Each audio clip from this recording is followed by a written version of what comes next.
wrist.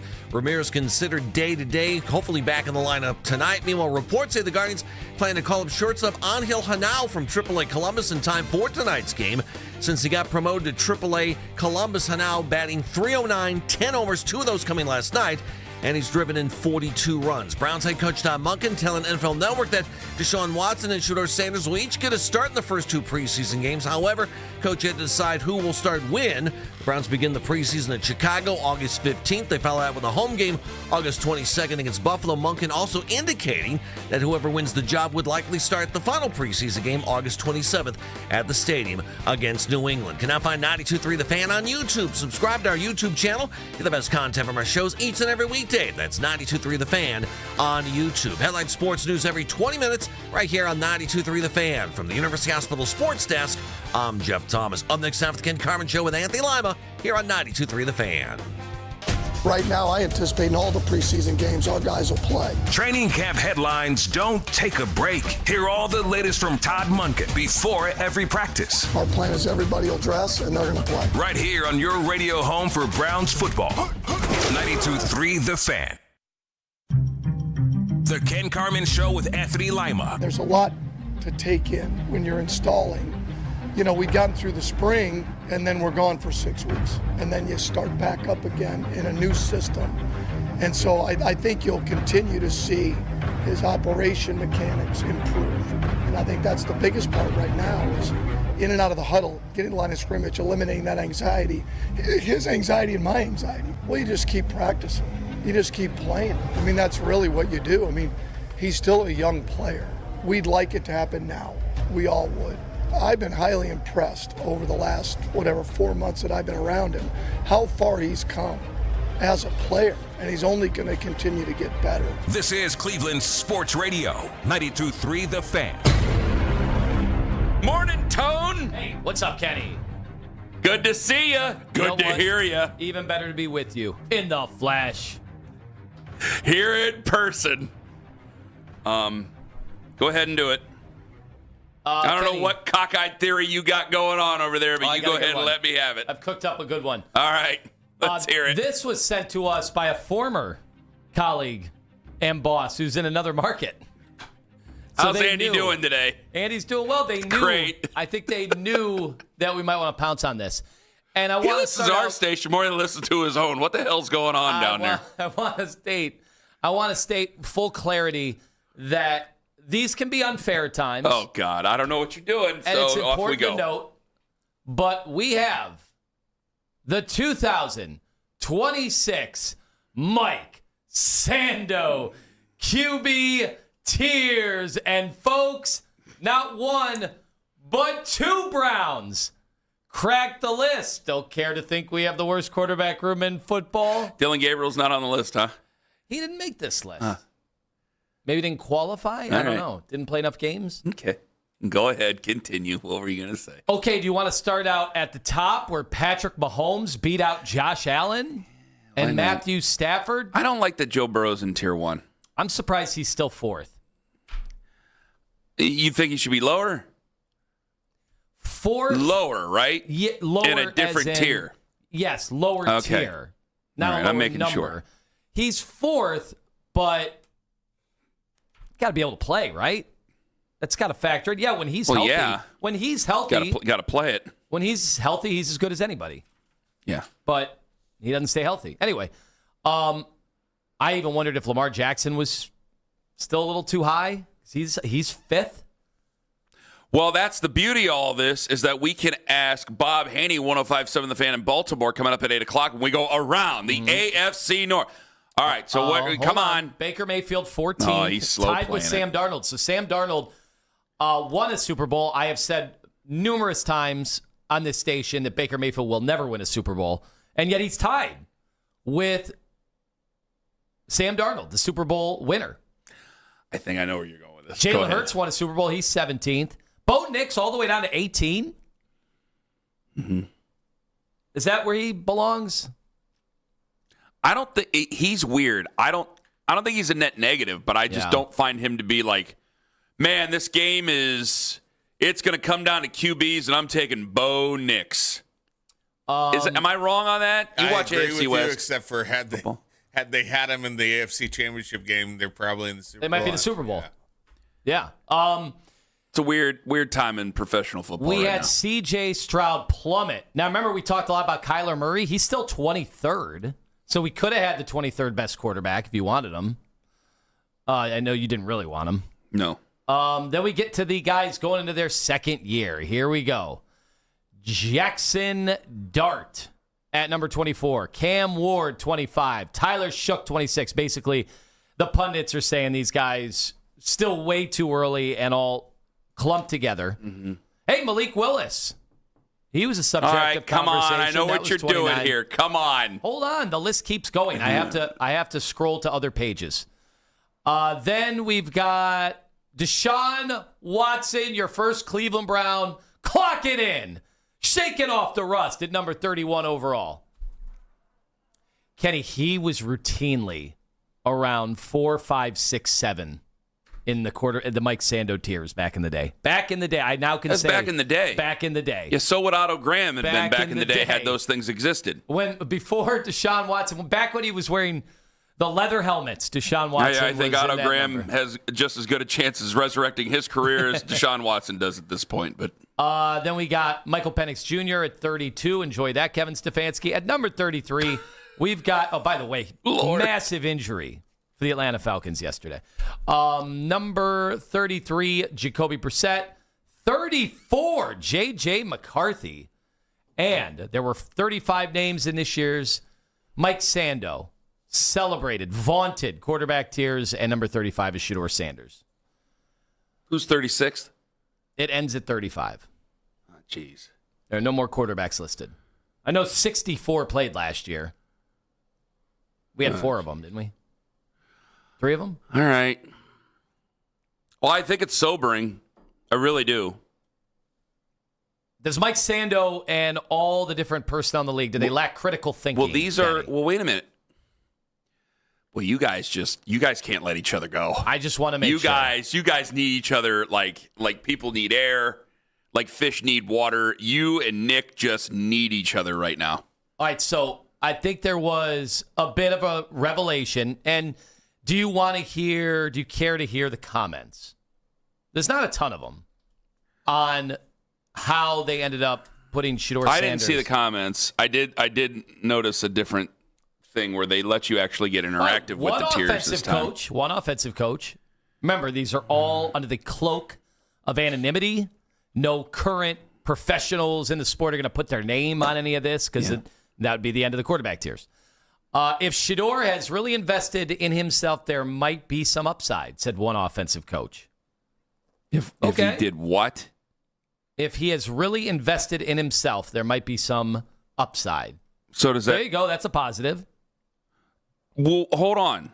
Does that mean he hasn't been? I think they just mean if he puts the work in. Some of the quotes here are outrageous, so go right on ahead. It's not that Sando's making them up. I'm sure he's being accused of making up these quotes by some people, but he's not making them up. So continue. All right. So Sanders gets his shot under Monken, although without any guarantees, he'll be the starter in week 1 or anytime thereafter. Of course, that's what we are battling right now in camp every day. Quote, Todd Monken is a great reset in the same way Ben Johnson was a great reset in Chicago. Think you like to hear that? This voter, an offensive coach, said Shedeur gets a fresh start with a no-nonsense, offense-oriented coach who did a really good job with Lamar Jackson. All right. I'm on board. Are you on board? Yeah. I'm on board. The key, this voter said, will be for Sanders to attack his second season with a mindset he didn't seem to possess as a rookie. I don't know what they're talking about there. Then the invested comment is in here. And then here's a little more they expounded on.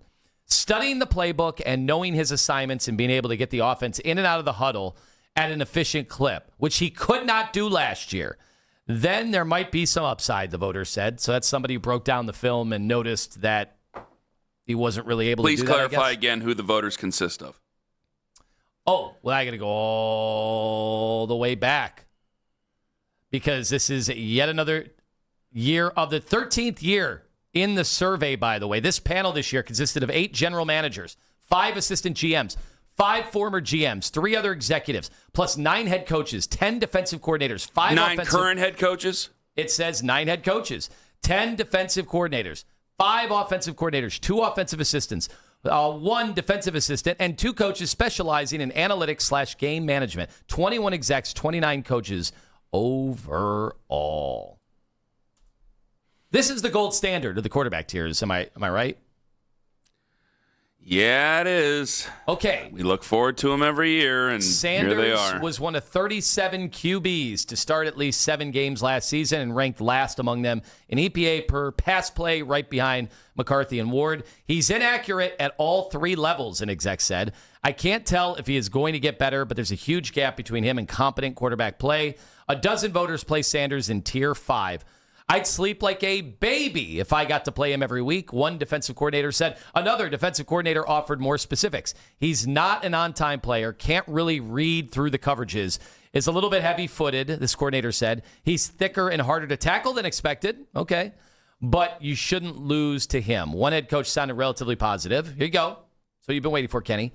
I thought he was all right, better than expected. That's what I said, by the way, after seeing him last year. That's from a coach. Yeah, but this guy doesn't have his name on. At least you have your comments. They did. They did with your name every day. They did a good job with him of making the game simple, and I thought Shedeur played with a chip on his shoulder. So he gave, maybe that's more credit to Stefanski. Okay, there. Said he made it simple for him. Okay, that's So this has got to be sobering to the hardcore Shedeur Sanders fan that might be listening right now. You think it would be? Yeah, I would hope it would. Because that's not what I'm seeing. Well, I can't. Well, I'm not going to sit there. I told you, we have to deal in common sense here. Again, I was told, I can't believe you've turned on Shedeur. I go, I didn't turn on anything. I want him to start. We both said we want him to win the competition. I want him to, it's weird. I know I have a much better bedside manner than you. I want him to win the job. It doesn't mean I will not accept Deshaun Watson or even Dylan Gabriel winning the job. I really don't want to accept Dylan Gabriel winning the job or Deshaun Watson winning it, but fine, I'll have to do that. It is. I think it needs to be sobering. This is what the league thinks of him. And so this conversation of if he doesn't get the job, the Browns are screwing him. He needs to be traded. He needs to ask for a release. We need to get him to a better place. Guys, this is what the league thinks of this guy. We think much higher of him than they do. And then they have their own, this is weird, they have their own survey, and this is why I get a little bit, I don't know what your theory is, but this is why I get a little bit nervous about this when we do these shows, I swear to God. You know, they have the survey of I don't know how many people have The Athletic. I have The Athletic. Mm-hmm. So they asked, what tier, and I put I just clicked in tier 3. So I'm part of 2% that clicked in tier 3. It shows you what the general populace thinks of him, okay? Tier 5, 70% think he's in tier 5. That's a lot. 26% thinks he's in tier 4. Not as much, but still much more than the 2% that feels he's in tier 3 or the 1%, only 1% that feels he's in tier 2 or tier 1. Mm. So when we're having these knockdown dragouts, see, this is why I keep telling people over and over, I want him to do well. I'm absolutely getting ready for the 2027 draft. I've absolutely got all my stuff ready and the games highlighted and all the things that I need to do to prepare for the 2027 draft. The Browns have shown you, without screaming it in your face, what they're doing to get ready for the 2027 draft. Like this here, guys, you can sit there and scream and yell conspiracy. This is what this league feels about him, okay? This is the place where he has his chance. If he can't hack it here, I don't know if he's going to hack it anywhere in the NFL, because clearly, and I know there's other moribund teams out there that are looking for quarterbacks going into this year, and I think they even have worse organizational situations than we do. I think Andrew Berry, now that he's free from Paul DePodesta, is making some good moves here. But this shows you what the league thinks of him and what they expect out of him going into this year. You got defensive coordinators, random defensive coordinators saying I'd sleep like a baby if I got to play him every week. It's not good. It's not good. Well, and I thought there are a couple of revelations I saw directly the reaction from the Shador fans. The first thing they did, and it was on cue, was waiting for it. They went after Mike Sando. So clearly these people are not familiar with the Sando Tears, the vaunted Sando Tears that we do every single year. And if you look, national podcast, they all have them on, all the biggest football podcasts. Like, this is a yearly thing now. And you could tell, like, he's very analytical. It's not the best interview, I got to tell you. Yeah. But he's not very colorful. He goes over what is relayed to him, a lot of stuff that doesn't make the cut too, for the story every year. So that's the first thing. The Shador fans didn't even know this existed before. Mm-hmm. So it tells me a lot that the Shador fans not exactly looking at the same stuff that maybe we do. Now we come up with content every day. That's not their job, and maybe they're just not interested in that. But what I'm saying, the other thing is, I notice they just don't understand how any of this works. Put a name on it. Like, well, then there goes the tiers. Like, then you wouldn't have the quarterback tiers. Yeah. And if you don't know how that works, then you just aren't really familiar with how any of this works. That's how you get, I want to disagree. That's how you get guys to actually be honest. And so their gripe has always been same thing with the draft, right? Put your name on it. There's no free fall. But then we saw a free fall. So everybody that didn't put their name on it, they were accurate. And then they had to just allege a vast conspiracy, because there's no way that maybe Shador Sanders actually botched, him and his family and his age, well, his lack of age, whatever, that they botched the lead up to the draft. And I heard Coward and Middlecoff were talking about it the other day. And Middlecoff's like, yeah, they flat out told a bunch of teams they weren't going to go there. Yeah, that's botching the draft, at least in terms of trying to go the highest you possibly could. Maybe ultimately they went to a place where he got 7 starts. They should be happy. So maybe they didn't botch the draft in those terms, but that's the reality. Like, everybody was right about Shador and how he managed the draft process. It was the worst possible way if your goal was to go as highest as possible. So that stuff, that ended up being accurate. Well, the quarterback tiers, it's only on 7 games. Like, this isn't the end of his career. He gets to compete for a starting job. He gets to use this as bulletin board material. I think these fans should be happy. I hope he does well, obviously. But what this shows you is that he didn't do anything to dissuade these people from their opinions. Like, had he went out there and there was clear cut from the rest of the Browns is not saying much. If there was clear cut against the rest of the league that he was much better than anticipated, I think this stuff says different. I really do. But I really think it's a dose of common sense about the way the league thinks of him, and that when we get yelled at about, why they're just cut, you don't deserve him in Cleveland. I don't know if he'd get another chance anywhere else. This is bad stuff. Well, and the other thing, and it's the last note on this, I know we got to go. You saw where Deshaun Watson was on that list, right? Yeah. Okay, what was he, 31? Yeah. So when I see people going nuts because he's looked better than Deshaun Watson, he's looked better than the 31st quarterback in the vaunted Sando tiers. That doesn't mean you're a starting quarterback in this league. We're not setting a real high bar around here, are we? All right, 216-474-0092. What do you think of this? I do think that this kind of highlights my fear about media here. I really do. I got 1% that feels he's tier 1. 1%. So are we yelling? Are we reacting to a very loud, very small group of folks on the internet every day? That's my worry. That's what I say. We talk to Browns fans, Cleveland fans, not just Shador fans. 216-474-0092. Ken Carman, Anthony Lima. 7 o'clock, Stump Mitchell going to join us on the show. Former Browns running backs coach. What does he look forward to in a quarterback? On the Fan. 92.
Any overnight work should be clearing up, and your drive towards downtown Cleveland, at least early on this Wednesday morning, should be nice and easy. Jeff Thomas, Odyssey Cleveland Traffic.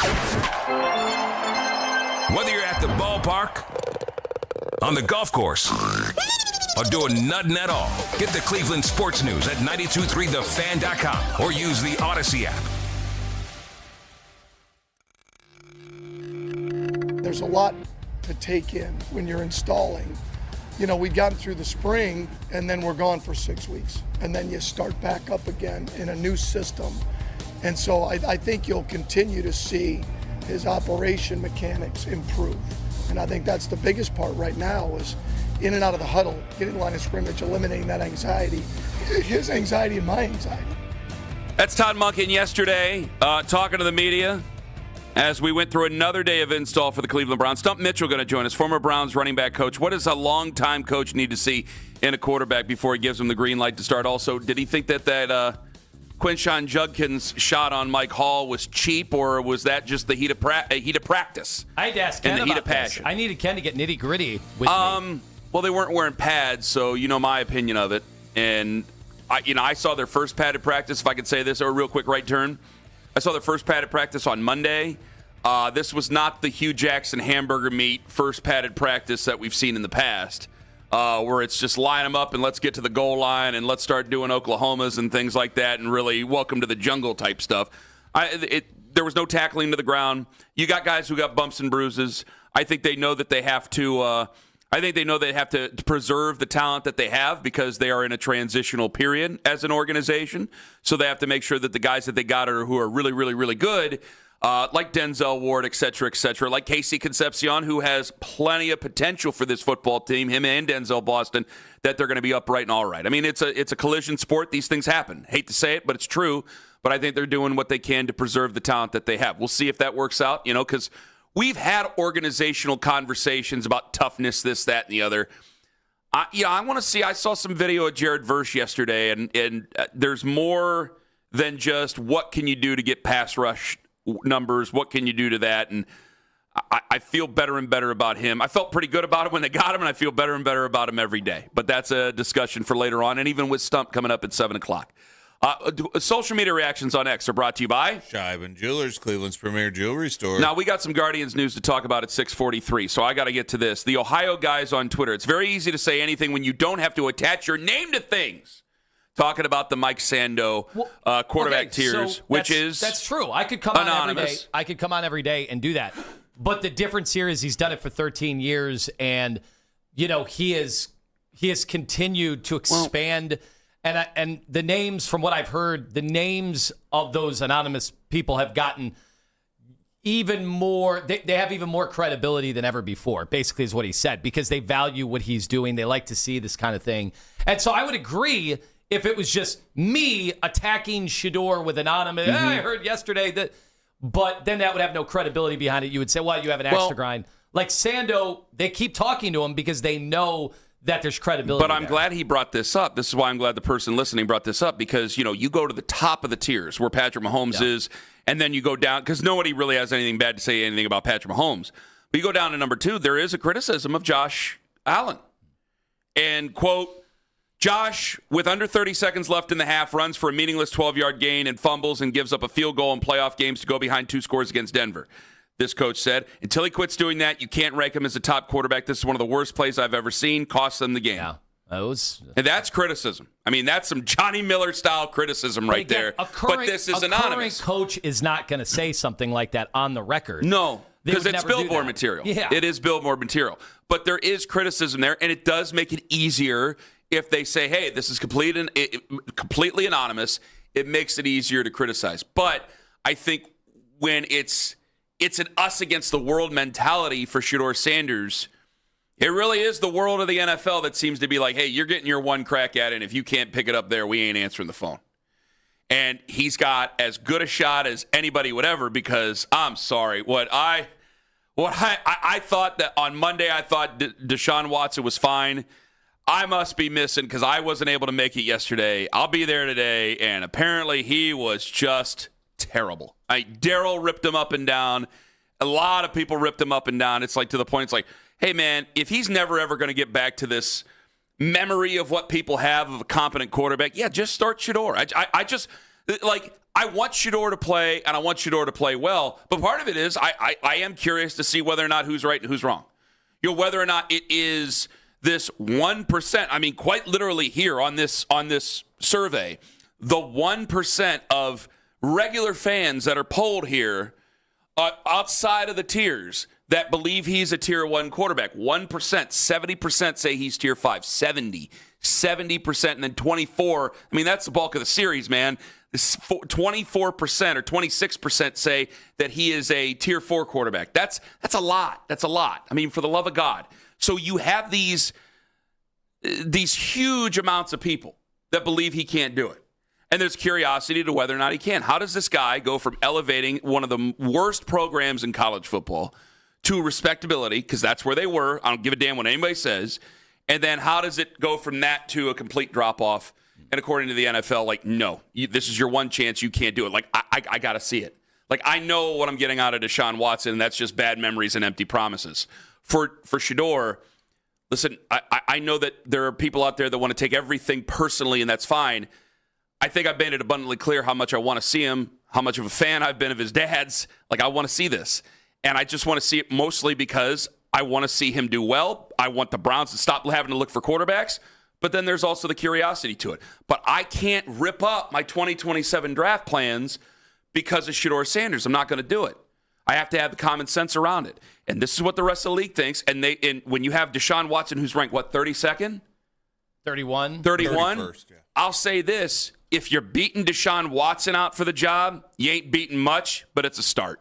It is a start. Yeah. Okay. For sure. I got to start somewhere. So if he beats Deshaun Watson for the job, where I don't think money matters, everybody and their brother keeps saying they still owe him $40 million, whatever it is. They got to play him. They're paying him. They got to play him. I think Jimmy Haslam would line up and take money out of the bank and flush it literally down the toilet if it won him another game. I really believe he would. But take it with what you will. You got to start somewhere, and beating Deshaun Watson out for the job. It's an NFL franchise. It's a franchise that in that locker room they are trying to win, and it's a start. So I'm gonna be glass half full on it, but it is a sobering reminder, and it needs to be, for what the rest of the league thinks of him and how he has an uphill battle with this team. Not with the team, but with this league. Well, this is the reminder. And where this is his place, man. This is his chance. Yeah, this is the reminder through all of this is, okay, there's steps to take. There's always going to be steps to take. We said this with Baker all the time. The first step is winning this competition.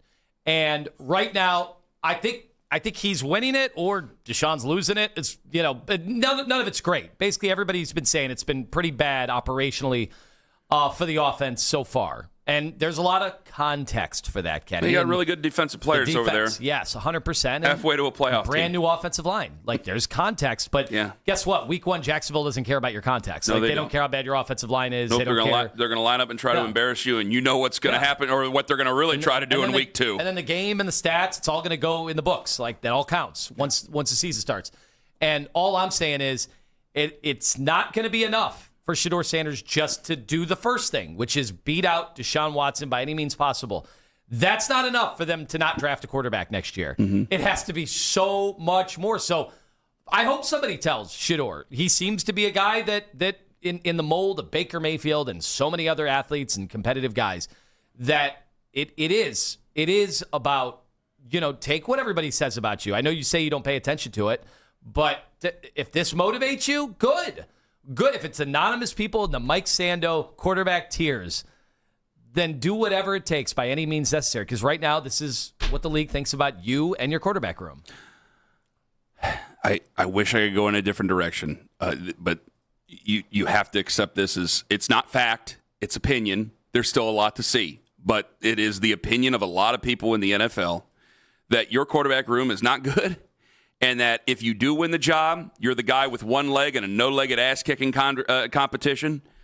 But I still got to start. He still has to start somewhere, and it's still with this organization. And he will have better wide receivers to throw to if he wins the job. And as of right now, I got to tell you, and I know we got people we want to get to, and we got this Angel Hanau news coming up because it either means something that's a relief or something horrific for the Cleveland Guardians. But I don't know as of right now how just observing and reading, even if you want to say the job is given up, as of August 5th, I don't know how you can't say Shedeur Sanders isn't in the lead here. Because the other guy is supposed to be a double. Has he been in the league 10 years almost? 9 years?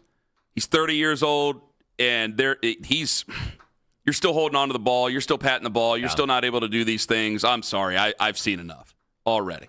216-474-0092. Stump Mitchell, he's going to join us at 7 o'clock. What a long-time coach needs to see in a quarterback. I want to ask him about that Quinshon Judkins hit as well. And coming up in 5 minutes, just like I said, the Guardians are making a call-up, a big-time call-up. And it's either a sweet relief or something horrific for the season. Ken Carman, Anthony Lima, take us with it to work on the free Odyssey app.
take the wins when you can get them. Right now, your traffic heading towards downtown Cleveland, nice and easy. Jeff Thomas, Odyssey Cleveland traffic.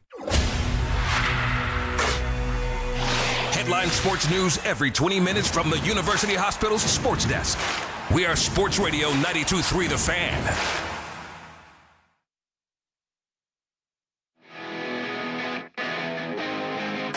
Less than 20 minutes away from Stump Mitchell. So the Guardians are making a call up after last night. It turned into a disaster.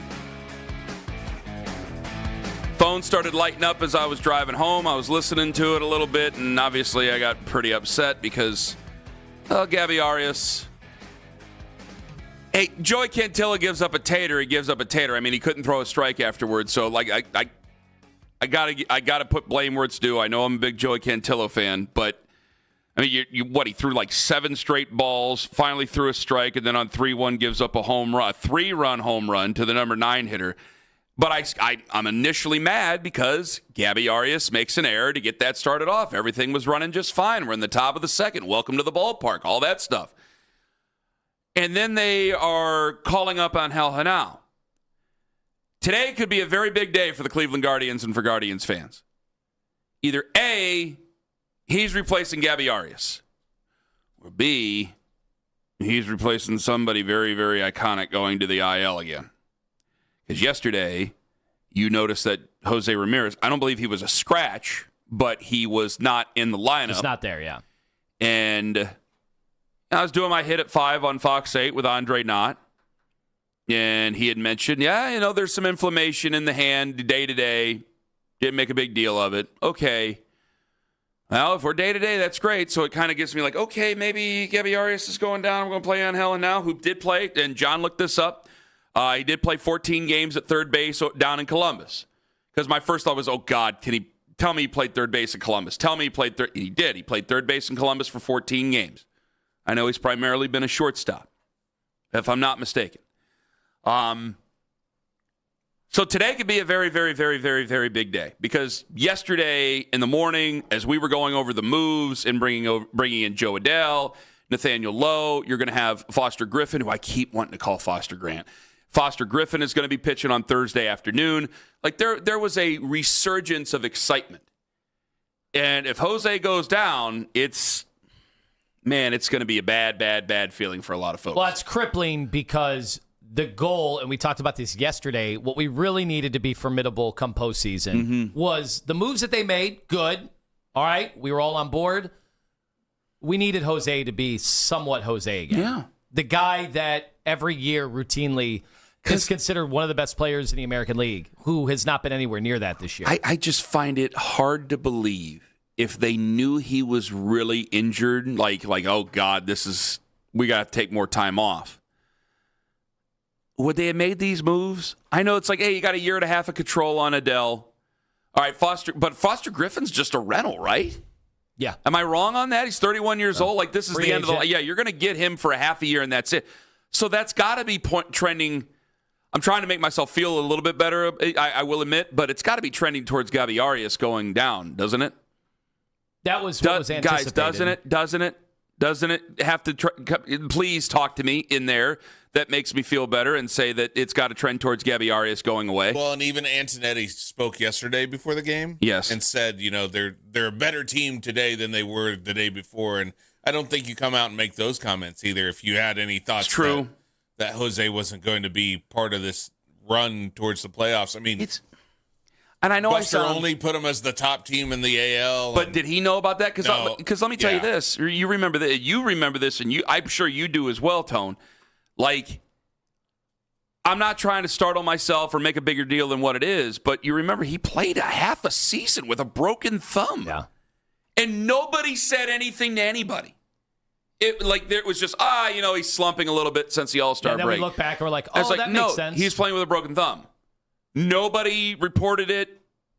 Nobody leaked it. It was just, he's playing. So this team does have a history of kind of keeping it quiet until you know what hits the fan. So today is a very, very, very big day for the Guardians because, yesterday when we're playing Buster Olney, just like you had mentioned, talking about how they're the number one team in his power rankings, and this is a team that can really make a run. And I do feel with a healthy Jose that with these additions, like, yeah, you can make a run. I know last night was bad, and I know it was some of the same old and mistakes, and you get bases loaded with nobody out in the top of the first, and you can't bring anybody in. You're groaning already. And I could hear, when I got in on the TV feed, you could hear them booing Gabby Arias in the stadium. Like, it was not a good feeling for a lot of people. No, those were the boos for Deshaun Watson coming from Berea, apparently, yesterday. You all can right, hear was those that all real? the way to the stadium. Was that real or not? Because I saw that on Twitter, and I don't know what's real or what's fake anymore. So I needed to know whether or not that was something real. Do you guys know if that was real or not? I'm not sure. It was what was said. People are like, let's see him check booing in him. on Browns camp. You could see the fans. I mean, you could imagine the fans booing him is what I mean. I could imagine them cheering him if he got injured because we'd seen it before. That's not necessarily true. That's not imagining. That was a loud minority of fans. I was in the building. Okay? I witnessed it with these two eyes and these 2 ears. Sitting out in the seats? I was in the seats, yes. I was sitting in a seat. I was precariously sitting next to some people that I did not want them to see my face when this all went down because I was trying to grab people going, sit down, this is serious. However, it could be, I don't want to say a great day for Guardians fans. I mean, Gabby Arias, like, yeah, I know I've said, like, I'd rather have Jody Arias playing third base for the, okay, fine. All right. Hey-oh, I've said it before, what the hell? But what I'm pointing out is, like, it's not a glorious day for the Guardians if Gabby Arias goes away and Hanau comes up. But because I know you may think it's glorious. They've still invested in the guy, and it's not panning out. But he hasn't invested back in trying. No, he hasn't. His effort level is one of the worst I've seen on this team in a decade. That is true. That's not what and we're it annoys about. me That's too. not what this team is built on. That's exactly. not guards ball. Right? You are right about that. It is a admission that their investment had not worked out and that they're bringing up this young guy, and hopefully he does very, very well. But if it goes the other way, like tomorrow could be a very weird show for you and I. Yeah, I mean, because now we're talking baseball. Look, when this injury happened, and it was the second time for Jose, but like Lindor and Mike Trout, and a bunch of guys have had it. And the crazy thing when you listen to the orthos on this is there's a wide array of how guys do with this injury when it's recovery time. Mm-hmm. Like, guys can come back, but it might completely, zap their power because they can't grip the bat. And Jose's never going to be honest. Like, Jose is going to do whatever it takes to get back as soon as humanly possible. And that's what we said when he was back already. Like, he wanted to play 4 weeks after the injury. And it's like, it's Jose. It was one of the things we'd written down and talked about for a segment or two was, is he coming back too soon? Is he going to come back too soon? And I've seen people say this could bother him next year. And I'm like, well, age is not on his side. Of course, they're paying him for another, 6 years. Whatever, name my money. Yeah. I know you feel that same way, but you want to get some return on that. It could just be, hopefully, I hate to say about ending a guy's career with the Guardians, but hopefully it's just Gabby Arias going away, and we get to see Angel Hanau come up, and hopefully that'll be able to help us out. Before we get to Stump Mitchell here, do you believe that Shedeur Sanders is taking the lead on this quarterback competition? Yeah. You do? But almost seems like... Because I said that at the end of the break, and I didn't see any, eyes raised or anything. But is there a difference? Let me ask you this. Is there a difference if me and you are, let's say we're in a walking competition, but... I'm going to lose that. But I kind of stayed where I was, and you tripped up a little bit back, and you're back there. I fell over, and I can't get up. Did I take the lead? How would you write about that? Well, I said you can have. You by can be definition, I'm in the lead. You could be the one guy with a one leg and a one-legged ass-kicking competition against guys with no legs. Mm-hmm. You could do that. That still means you win it. Because what I'm seeing and what I'm reading, again, I didn't think Deshaun Watson was terrible on Monday. Mm-hmm. But I didn't think he was just like, oh, my God, he's night and day better than Shedeur Sanders. No, I thought the difference was negligible. And if I got both guys who... I thought Shedeur is better at getting in and out of the huddle. I did think Shedeur was more comfortable in the pocket. I thought that Deshaun, yes, there was the hurry-up period where he had missed Carson Ryan. Okay, he had Carson Ryan open. He threw it out of the back of the end zone. Time ran out. Todd Monken got really pissed. Okay, but I thought that he was more comfortable. I really felt he was more accurate than Deshaun Watson. And if I'm going, hey, wait a minute. If we're making these comparisons here, again, I got a second-year guy who does have something to him that I want to see, and I got a guy who I really don't want to see play for the Browns, and he's 9 years into his career, and the only thing we're talking about is what he did 6 years ago, for crying out loud. 2 presidential terms ago is the last time he was a good quarterback in this league. I mean, what are we talking about here? Second half against the Ravens. Exactly. Yeah. So and by the way, guys who have previously been great, they show flashes of brilliance every now and then. Where are the flashes? Look at all these names that every now and then they wake up their own echoes and away they go. That's what I'm talking about. So I don't care if it's just Deshaun Watson can't seize the job. That's the point I think I'm making, is that the guy who's supposed to be the 9-year vet isn't able to seize the job over the second-year guy, who the rest of the league doesn't think is very good. And so if there's a quote-unquote tie, yes, it goes to the second-year guy. Stump Mitchell going to join us next. Does he disagree? Because he's been in a position where, hey, we got to win football games now. And you know what I thought about what decision Todd Monken might make. Ken Carman, Anthony Lima. That, and we go around the AFC North at 8 o'clock on The Fan.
am I taking crazy pills here? You What are taking comment did you crazy make? You pills. said, I will never be as famous as Shador Sanders. I say, I agree for 300, Alex. And you go, what? How insulting. Yes. Band of Brothers, Yes. watch it sometime. Yes. What world am I living in? 100%. You should say, no, don't say that, Nick. No, I agree. Your star is going to Your shine. assessment was right. The Afternoon Drive. Weekdays starting at 2. We are Sports Radio 92.3 The Fan.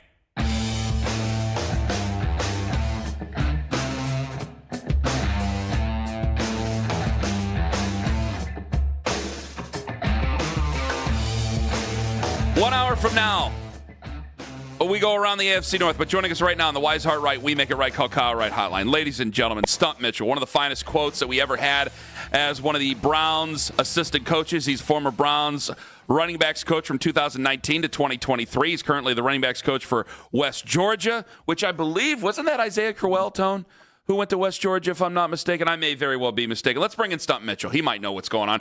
Coach, thanks for joining us this morning. Thanks for having me. And right now, I'm actually back at my alma mater, the Citadel. See, this is weird because I thought I was saying to Tone, Citadel, Citadel, Citadel, and then it says on the one bio here, it says West Georgia. So I apologize. I should have went with the original thought over here, Stump. I apologize to you. Well, you don't have to, because when I look at Wikipedia, sometimes I'm not sure where I'm at. Change daily. Coach, first off, I think I'll get to the quarterback thing here in a second. It was a bit of a controversy. I think it was Saturday's practice, and I actually got to see Coach Mitchell in Saturday's practice. But Quinshon Judkins, they weren't wearing pads. I think they might have had shells on, but they weren't wearing pads. And Quinshon Judkins had a block on Mike Hall, decleated him. Some people were critical of Quinshon Judkins in that practice. I mean, you're a guy who's actually been in the NFL, has coached at a high level. What did you think of the hit from Quinshon Judkins on Mike Hall? I would have been critical of Quinshon myself. I would have been pissed, because Browns got to take care of Browns. It's not a live situation. His technique and all of that was great, but the defensive guys, they were not anticipating that. So I would have been critical also of Quinshon on that.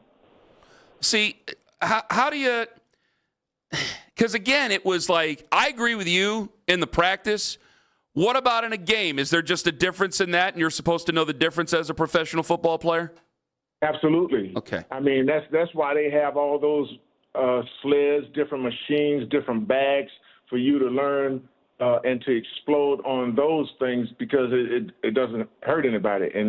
But that was not a good shot. That was not technique. Same foot, same shoulder. All of that is good, but you got to know you're playing against your own guy, and they're not anticipating that. If the third of the practice was or the tempo of the practice was full go, then everything is what it is. But I don't think the tempo of the practice was full go.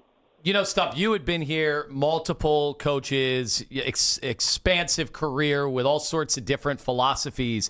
So kind of let us in that room on when, like a new coach, Todd Monken comes in, knows that, hey, he respected the previous coach. He said nice things about Stefanski, but now it's time to put his identity on this stuff. How does that trickle down to the position coaches?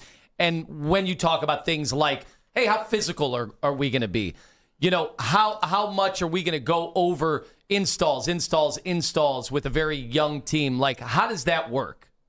I think for the most part, that's the same. I think they started back training camp going back to install ones offensively, defensively, and special teams wise, because those guys have never did it as a team. It didn't matter where we were or where I was. We always went back when training camp started. We always went back to the top.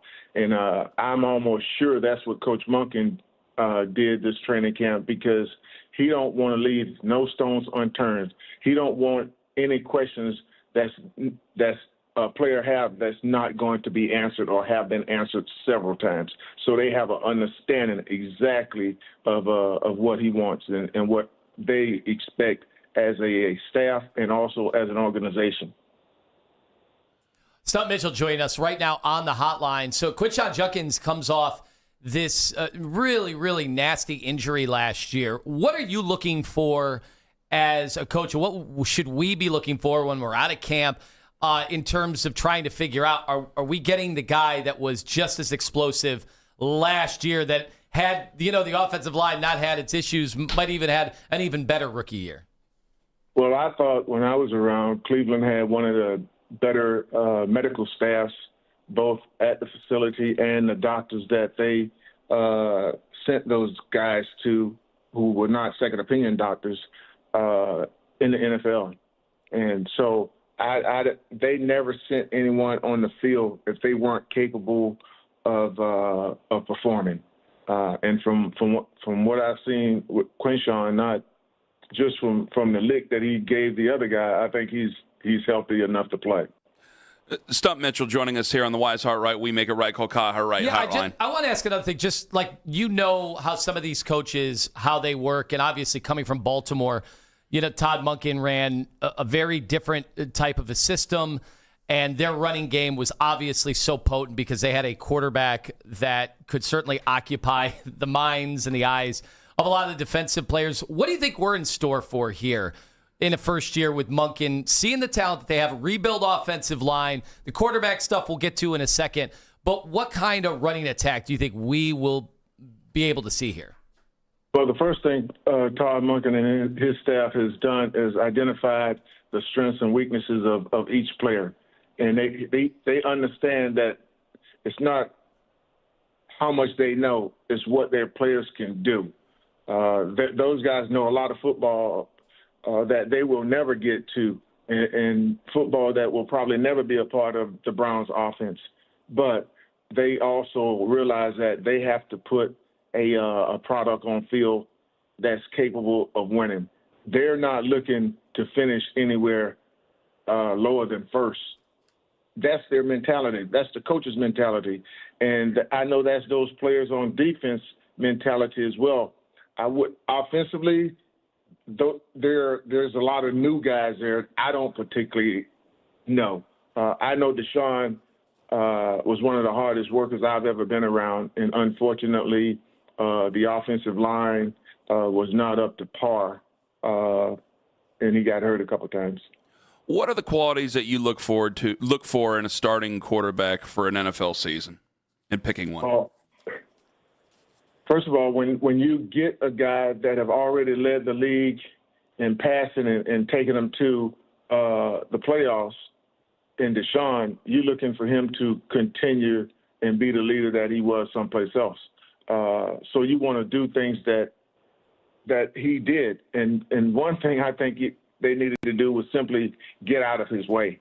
I thought Kevin needed to be the best person that he was by calling the offense that he knew and let Deshaun adapt to him, other than it being the other way around. I mean, there's pretty much every quarterback Kevin coached in Cleveland had a 300-yard game, and Deshaun has not had one 300-yard game, and he passed the hell out of the ball when he was in Houston. So that wasn't all on Deshaun that didn't happen. I don't think that'll happen under Coach Monken. So, I mean, as of right now, do you think that can you positively say you would have a leader as the starting quarterback between him and Shedeur? Do you have an opinion on that yet?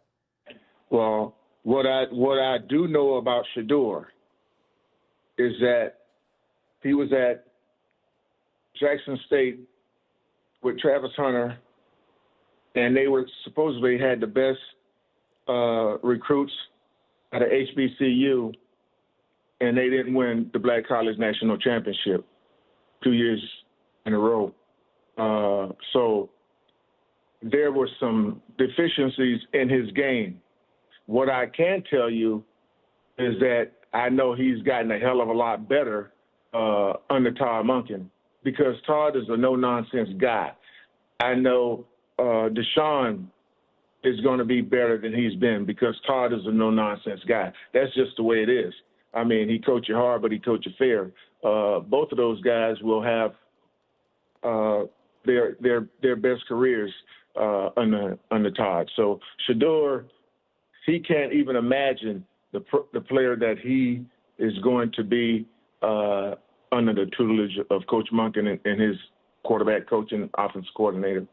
You know, the reports from camp is just how uneven the offensive play has been. The defense has been dominating. Is it just flat out far too early to make any grand assessments about an offense when they just totally rebuilt the offensive line, a new head coach, and, quarterbacks that, quite frankly, have just not been that good? I mean, Shador's very early on in his career, obviously, and Deshaun coming off the injuries and trying to shake the rust off. It's just far too early.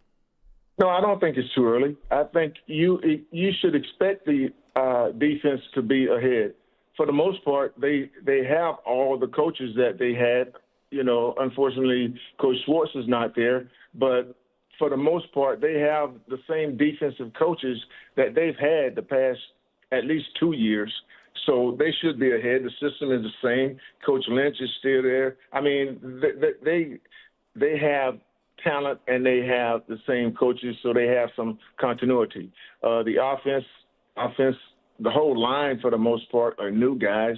I think there's only one who really had a relationship, or maybe two, with Coach Warhop in Baltimore. So it's going to take a little bit of time, but they have time.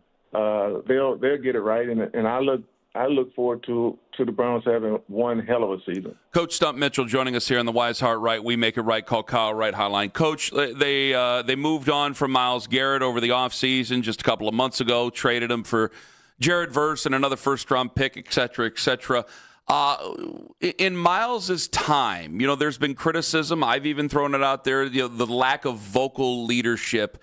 Am I far off on that? Because, I like being in the building, but I don't like going in the locker room. Tell me if I'm far off on that or if there is something to that, because Jared Verse already seems to be a very vocal leader for this football team.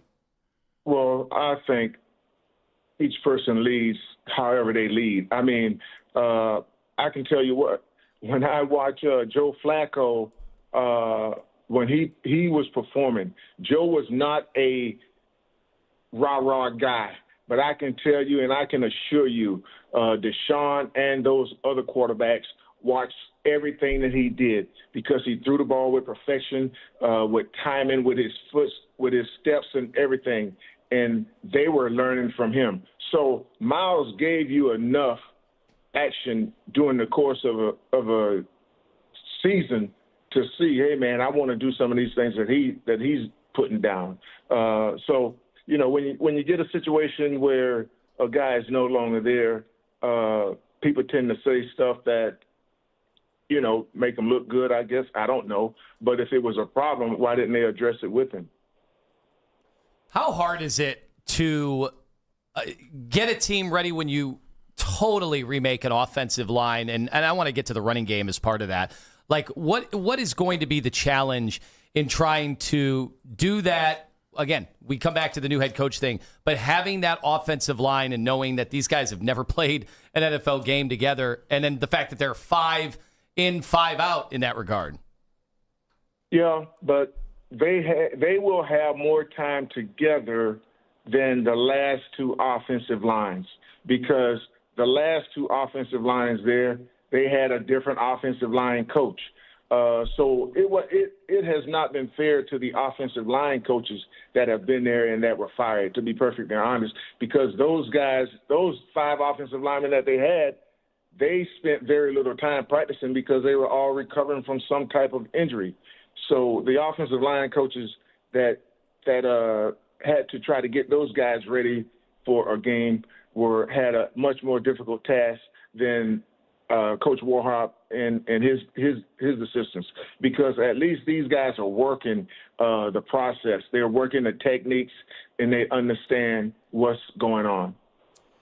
Coach, this one's near and dear to our heart because Nick Chubb was we're homers here when it comes to him, but we thought he was as good as anybody in the league, and he was for a while, regardless of who was blocking in front of him and regardless who was, back there playing quarterback. Unfortunately, his career gets kind of cut short because of the injury. He wasn't the same player afterwards. But just can you speak to what echelon of running backs you thought he belonged in when he was truly at his peak? Well, Nick Chubb's getting hurt had nothing to do with Nick Chubb's. I mean, it had everything to do with the philosophy. It had everything to do with how things were done there in Cleveland. It's all about mindset. One thing Coach Holmgren always said, and that was my first head NFL coach, Mike Holmgren. He told the assistant coaches that he never wanted the players to be caught off guard, because they have to be mentally sharp and ready. They had to understand if they were playing or if they were not playing and why they were not playing. And some of the things that occurred during my time in Cleveland, that was not the case. I mean, Donovan Peoples-Jones, who was a 6th-round draft pick, played his ass off the year before they brought in the wide receiver from the Jets that they traded for. So Donovan being the main blocker and having more receptions and yardage than Elijah Moore, it put him in a bad space. And unfortunately, it was a guy that he was supposed to be blocking.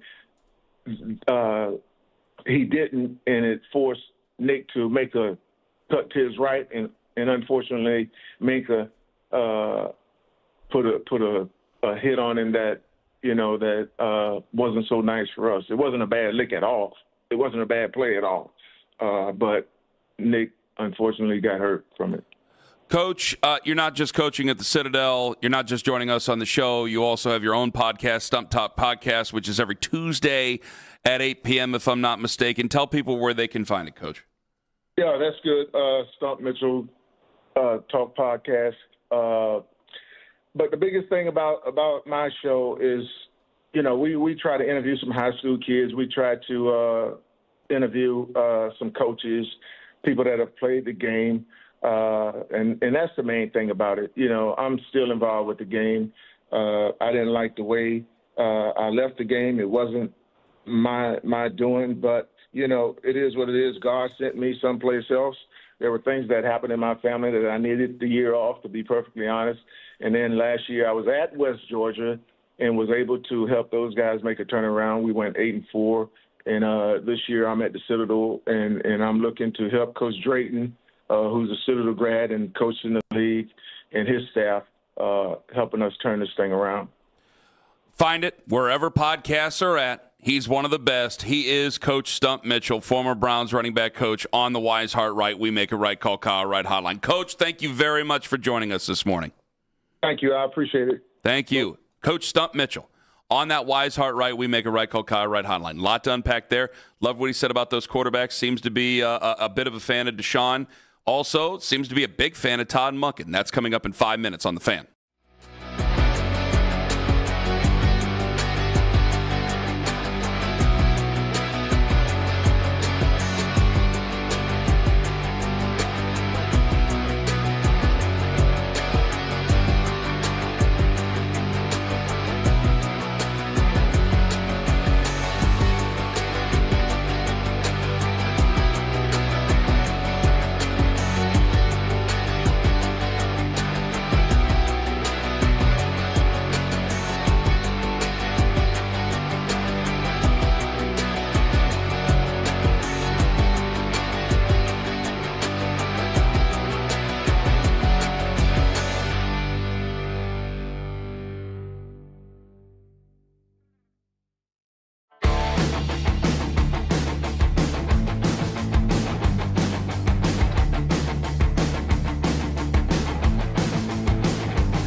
Odyssey Cleveland traffic. This traffic report brought to you by Northeast Ohio Fence and Deck. The best fences for the best property, and you're in luck with Northeast Ohio Fence and Deck. Hey friends, Ken Carman here for NEOFence.com. Aluminum, vinyl, custom wood, chain link fence, and so much more with a 5-year labor warranty on all new installs. NEOFence.com.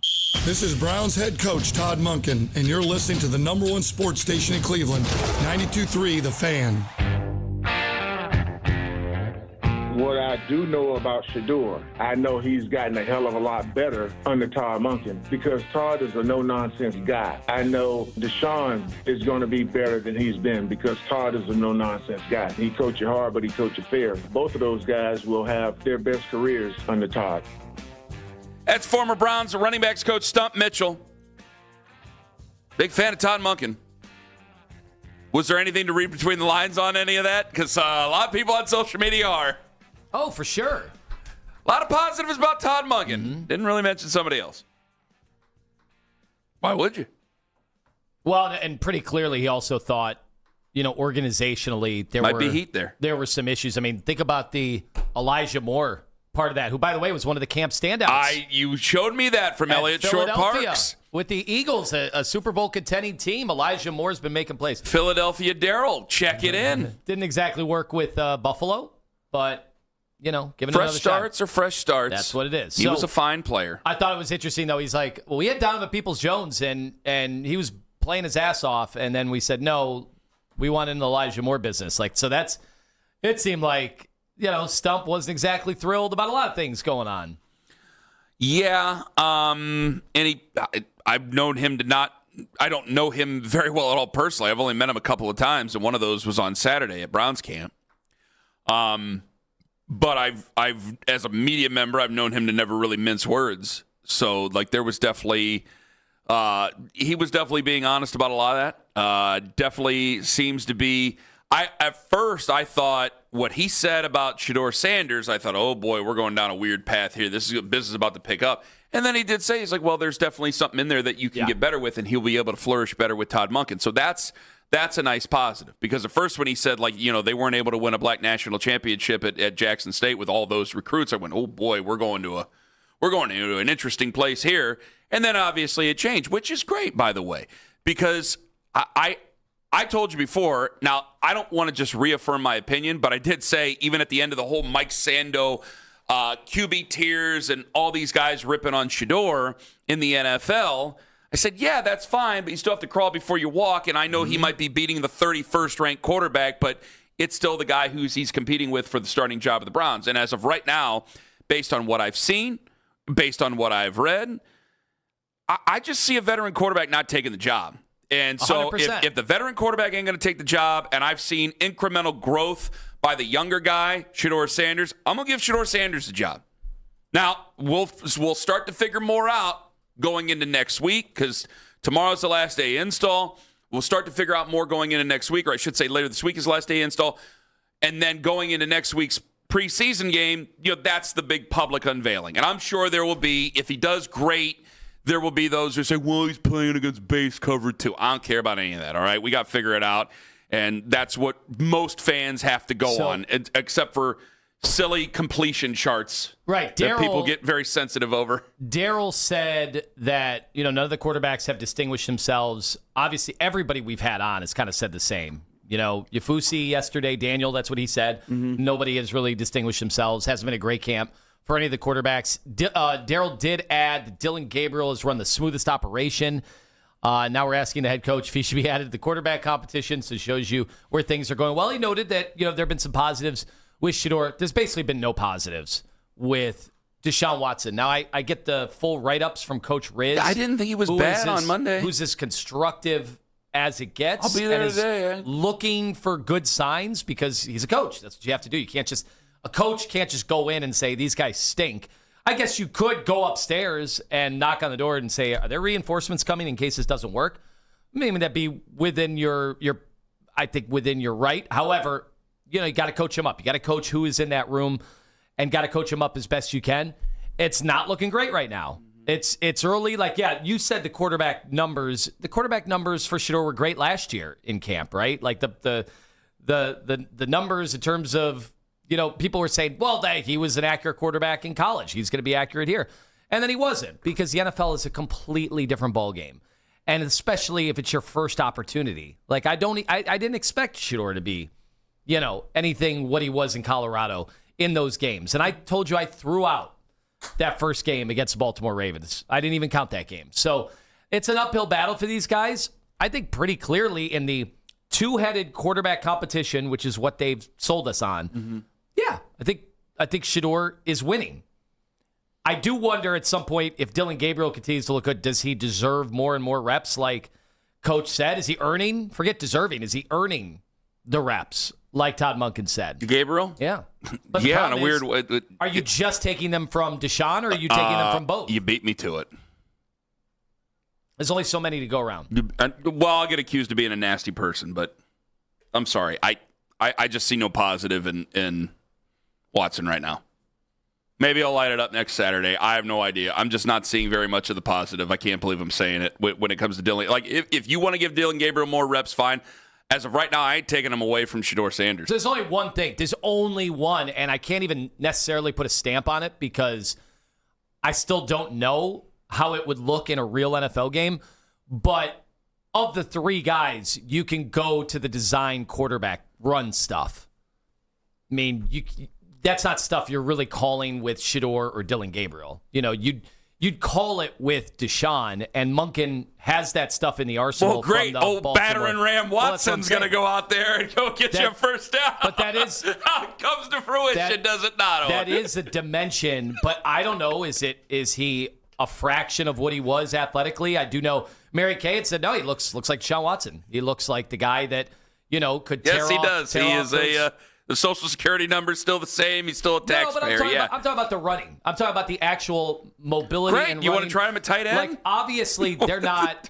But you know what I mean. Todd Monken. I know. What offense did he run with Lamar Jackson? It wasn't. There were design runs. But Lamar Jackson's far more accurate and knows what the hell to do with the football, and is an elite quarterback. And at one point in time, Deshaun Watson was an elite quarterback. And at one point in time, I can make it up a flight of stairs without wheezing. Yeah. Like, things change in life, brother. Yeah. And if he can't get the job done, then I'm moving on to Shedeur, or I'll even move on to Dylan Gabriel for that matter. Physically, if he can still run, is that a dimension that Todd Monken could take advantage of? Okay, great, but I need a quarterback, not a running back. I'm answering you. Yes, I am. Well, you're very dismissive. Asked me because I'm being dismissive because I need a quarterback, not a running back playing the quarterback position. But if our quarterbacks this isn't wing T. But if our quarterbacks suck and everybody's telling you that neither are distinguishing themselves, well, does stuff you're not going to see in the first 5 days of camp are going to be Deshaun Watson running the football? Yeah, because that would be asinine.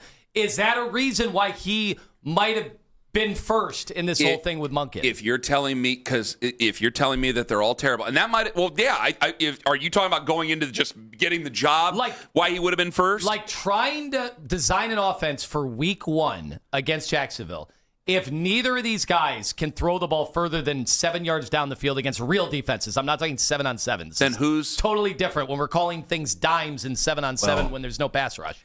Like when there's an actual pass rush, if they have no ability to think that the quarterbacks can do that, if they have no trust in them, could you see Monken, and I'm just throwing it out there, could you see him go, right, whatever, first 2 games are on the road, I don't trust either of these guys, but I think Watson might be able to occupy linebackers and safeties with his running game. Maybe we could manufacture drives doing that. I would never say whatever as a head coach. I know you're saying something for a show here, but I would never say that. In all honesty, if neither of them can throw under these circumstances you just laid out, I'll give you a straight answer as much as you want, okay? I'm very dismissive. Yeah. Who's getting in and out of the huddle? Who's conducting the offense? Who has the best knowledge of the offense? Who's the one going, no. KC, you're supposed to, like, this is post, drag, like, no. Like, who's doing that? Mm-hmm. And if someone's doing that better than the others, this is where, like, the whole open-minded thing that I got killed for. I got buddies in South Carolina texting me going, are you saying Dylan Gabriel should be the striker? No.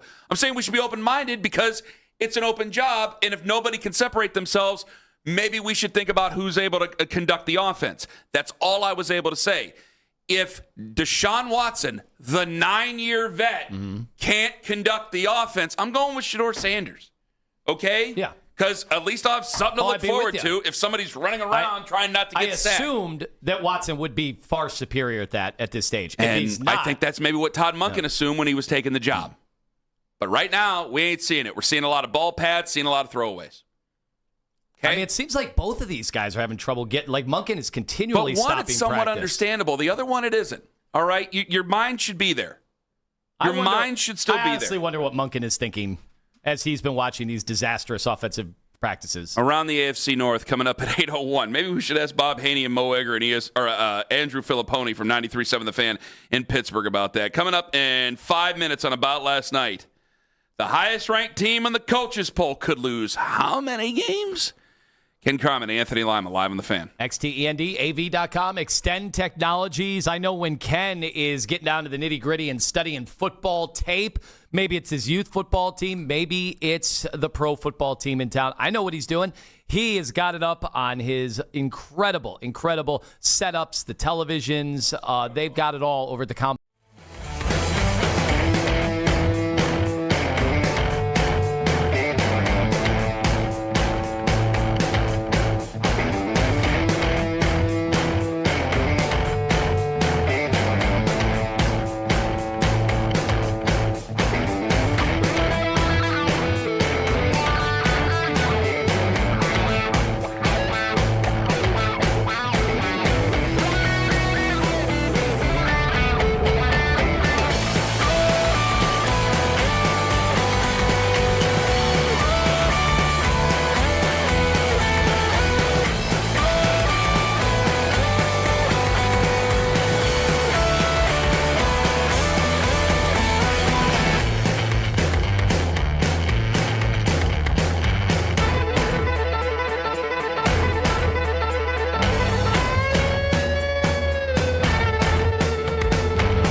storm restoration. IntegratedRestoration.us. We are starting to get some slowdowns on the Interbelt Bridge and also where 77 North and I-90 eastbound merge downtown. But outside of that, for the moment, things are all right. Jeff Thomas, Odyssey Cleveland traffic. This traffic is fueled by True North Convenience Stores. Fast, friendly, clean. True North Stores has the Pepsi products you need to keep refreshed all season long. Stock up and save on select Pepsi brand beverages. Buy 2 for $5 or 3 for $7. Get even more ways to save with True Rewards. Find the app in your favorite app store. True North Convenience Stores. Fast, friendly, clean. Multitask this summer with your smart speaker. Crank up the Cleveland sports scene. And when you say play 92.3 The Fan.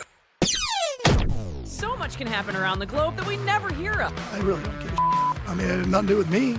I mean, they moved the meeting. I didn't miss it. I was just trying to get a sweet haircut. How it is when you win in Cleveland, man. They love you. When you lose, it's the way it should be. He's a piece of crap. The kid, he sucks. He's sucked his whole career. I got rumors about him. How he couldn't please his wife, so now he's divorced. That sounds really good, but I'm not 6'5", and I don't have the athletic ability to play in the NBA. Now, the Ken Carman Show with Anthony Lima give their thoughts on what you might have missed about last night.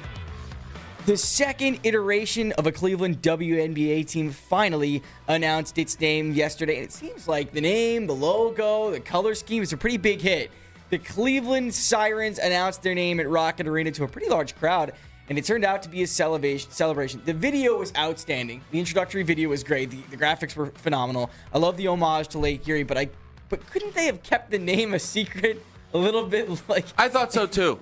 I agree with you there, John. I thought they should have kept this, they shouldn't have just let it out like that. Because when you say, hear the call, it's like, well, sirens have a call.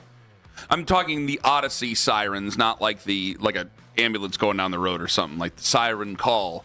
It's like, well, you let the cat out of the, you let the siren off the island. I don't know how to say it. They got rave reviews. Don't they live on an island? From the people that tend to care about those things. So I know every time it comes back to thoughts about the Cavs, the Browns, the Guardians. People seem to love some of these other tiered teams that we have, or expansion team here, a soccer team, the Astra. What was another one with Forest City? The Forest City. People are loving this, and I thought it was interesting. They said, because we thought, they're going to be wine and gold or something, so that you can. That's the basketball identity, and they didn't do that. They wanted to be their own distinguished identity yesterday. I'm glad that they did their own thing. It wasn't because the other ones are kind of like, I think, was it you asked us yesterday about the Sparks and everything? It's like Storm had the same color scheme as the Lakers. I don't want to say, those teams have been around for a while. I think the Sparks have been around for a while, so I don't really think of it that way. But I just didn't want it to come off like any bit of a knockoff. I understand you're under the umbrella of Rock Entertainment. That's okay. That's fair. But I want you to be your own entity. Do your own thing. And I'm glad that they did that with them. And I like the name Sirens. I thought it was pretty cool. The New York Mets defeated the Guardians last night. The Guardians dropped to 500. They were 56-56 on August 1st. They're now 57-57. But before that, they hadn't been 500 since they were 21-21 on May 10th, and then they went on to win 10 of 11. So, and I think we're gonna get a pretty interesting corresponding move to Angel. How do you say his last name again? Janau? Angel Janau. Wait, okay. Angel Janau. Janau. Yeah, well, he's been called up. We might have a fun corresponding move. We might have a terrible corresponding move. But the Guardians are 3 games back with 48 games to go. A lot of time left in the season. But Joe Adell had 2 hits last night. So I'm a little bit cautiously optimistic despite the loss. Yeah. I just need to know whether or not Jose Ramirez is out again. Doesn't it seem like everything's at a standstill until we find that out? Can we at least agree that how I feel? Hopefully Gabe Arias is out no matter what. Is that possible? Can Jose go to the IL now, and can you get rid of Arias? Well, I don't know. Just bring this kid up and let him play, and Arias can sit on the bench. I would have to feel that they would. I'm going to tell myself a whole bunch that they wouldn't have made these moves if they knew Jose was going to be out. I love the fact that we got a couple hits out of Adell right off the bat. That's nice to see, and also Ciccone going to the bullpen, which this is the role that he's going to have to get used to try to support a bullpen. Might end up being a really big move. Yeah. Because Carl Willis said yesterday 50 to 60 pitches they think is his sweet spot. And it's like, that's a nice long, like, you're not going to get 50, 60 pitches out of a long reliever, but it's like if you have to do a bullpen day. But we got to remember there's so much flexibility. How, especially if you are fortunate enough to get to the ALDS, ALCS, how vital it is to have somebody like that. And they didn't. You know, how many guys did you truly have that kind of trust in? And, man, you go through that once in a 4-game series, like, you could be screwed. So they needed bullpen help. And in a way, I thought that was going to be their move, was to bring in bullpen help. Well, they did, but they did it not the way that we thought they were going to do, by bringing in a legit starter. College football's first poll was released yesterday, the coaches poll, putting 6 different teams with first place votes, but number 1, Ohio State. Lima, are you surprised? I'm not entirely surprised that they're here. Every time I see, this isn't Homer Buckeye Lima talking. This is someone who consumes, the national podcasts, and what I have seen more and more is Ohio State has, in all the lists of top programs now under the new era of college football with NIL, Ohio State's been number 1 in almost every regard. And because you're not going to put Indiana there, because they've only done this for a couple of years. But, by the way, they just got a huge news. They've got that stud defensive lineman coming back now, which was ineligible a week ago until there was a court ruling. So, I mean, this is huge news for Indiana. But have you seen Ohio State's schedule this year? It's a bit of a gauntlet. Yeah, and I think we got to start getting used to this with the expanded conferences and everything. But you're at Indiana, at USC, Oregon at home. That is over the course of 4 weeks with a bye in between. But that is a stretch right there. Yeah. That is going to be formidable. And it's not like going to Iowa is some easy matchup. So you actually believe Lincoln Riley and USC this year? No, but I'm saying you're going on the road against USC. They got good football players. Like, this isn't going to be the cakewalk. Urban Meyer had a lot of seasons where it was just Ohio State was so much better than everybody talent-wise that it was kind of a bore. Like, they're going to have to get through a very, very tough stretch of the season, not to mention they're going to be at Texas. What it also They're in Austin, their second game of the year. It also highlights... I didn't even bring up the rivalry. It highlights what conferences have done. It highlights the regular season. It highlights the playoffs in so many ways, because, like, you could lose... Lima, you brought up how you think that they could possibly lose. You don't think they will, but they could lose... Worst-case scenario. 4 games this season. Yeah. Which is a hell of a lot of games for an Ohio State fan. It seems to be completely unreasonable. But if you lost the right games out of that schedule, I don't know. You'd have to lose to basically every big opponent, because I can't see you losing to, like, Kent State or anything. But you could lose, like, you could be like 9-3 and still be a playoff team. Like, yeah, I'll see you in the semifinals. So it has taken its toll on it, because, like, before it's like, well, you start off preseason number 1. If you're going to lose a game, you better lose that damn thing early, because you're never going to have a chance again. So it's changed so much about how important the regular season is, but you want the playoffs, you're going to get your playoffs, and now you have a coaches poll where you're number 1, and it doesn't mean as much as it did when John Cooper's team was number 1 back in them days. That's it for About Last Night. 5 minutes away. Only 5 minutes away, my friends. Bob Haney, Mo Egger, Andrew Filipponi, Baltimore, Cincinnati, Pittsburgh. We go around the AFC North at 8:01 on The Fan. This is an Odyssey Sports Minute. A massive blow for the Atlanta Falcons as second-year pass rusher Jalen Walker suffered a torn ACL in practice. The 2025 first-round pick went down during a team drill, forcing practice to end early as shaken teammates gathered around him. Following a promising rookie campaign with 5.5 sacks, Walker's now expected to miss the entire year. I'm Drake Toll.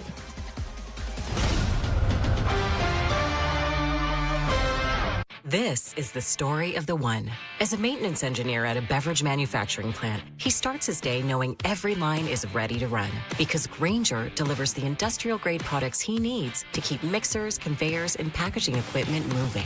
With Grainger's vast selection of bearings, belts, and motors, he keeps operations running smoothly, so nothing grinds to a halt. Call 1-800-GRAINGER, click Grainger.com, or just stop by.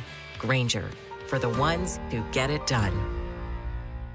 Hey, it's Tyler Reddick. And Bubba Wallace from 2311 Racing. On the track, every second counts. And off the track, the same rules apply.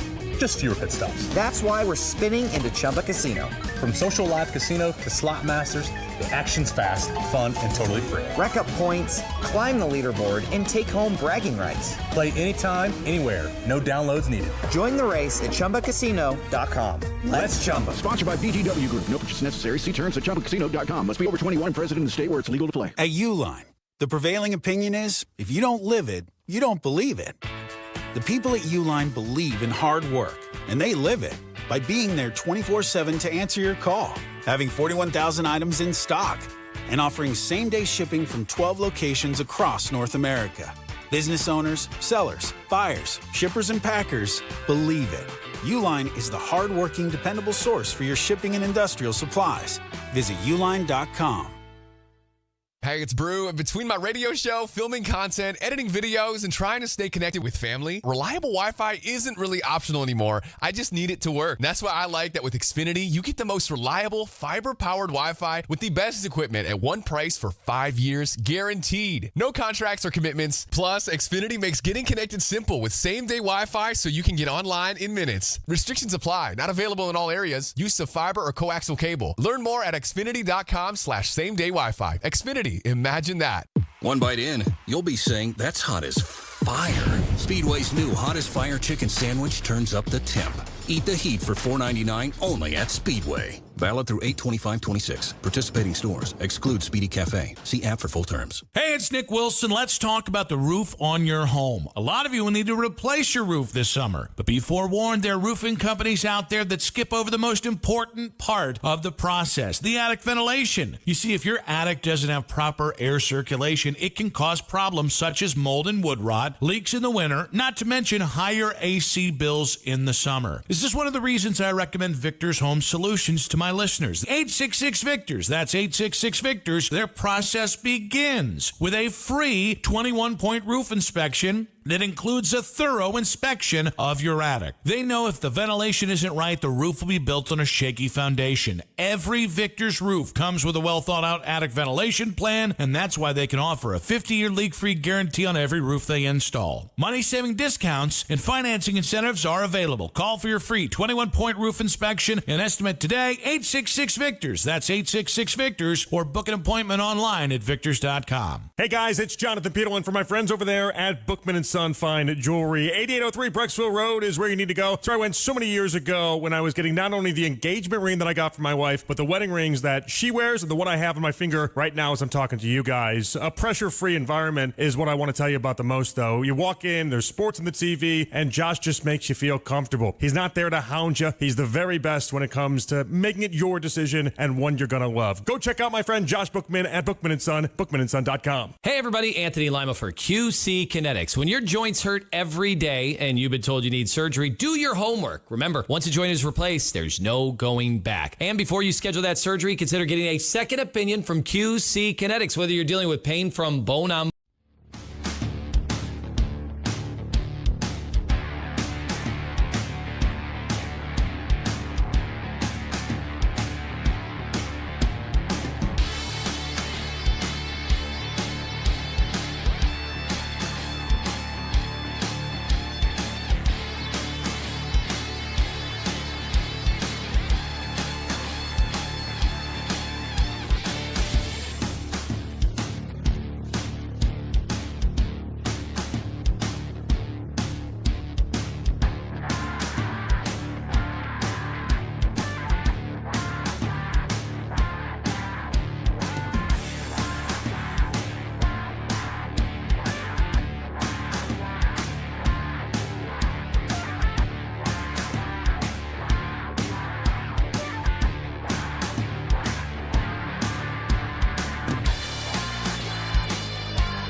can tell on NFL Network that Deshaun Watson and Shedeur Sanders each will get a start in the first 2 preseason games. However, the coach yet to decide who's going to start when.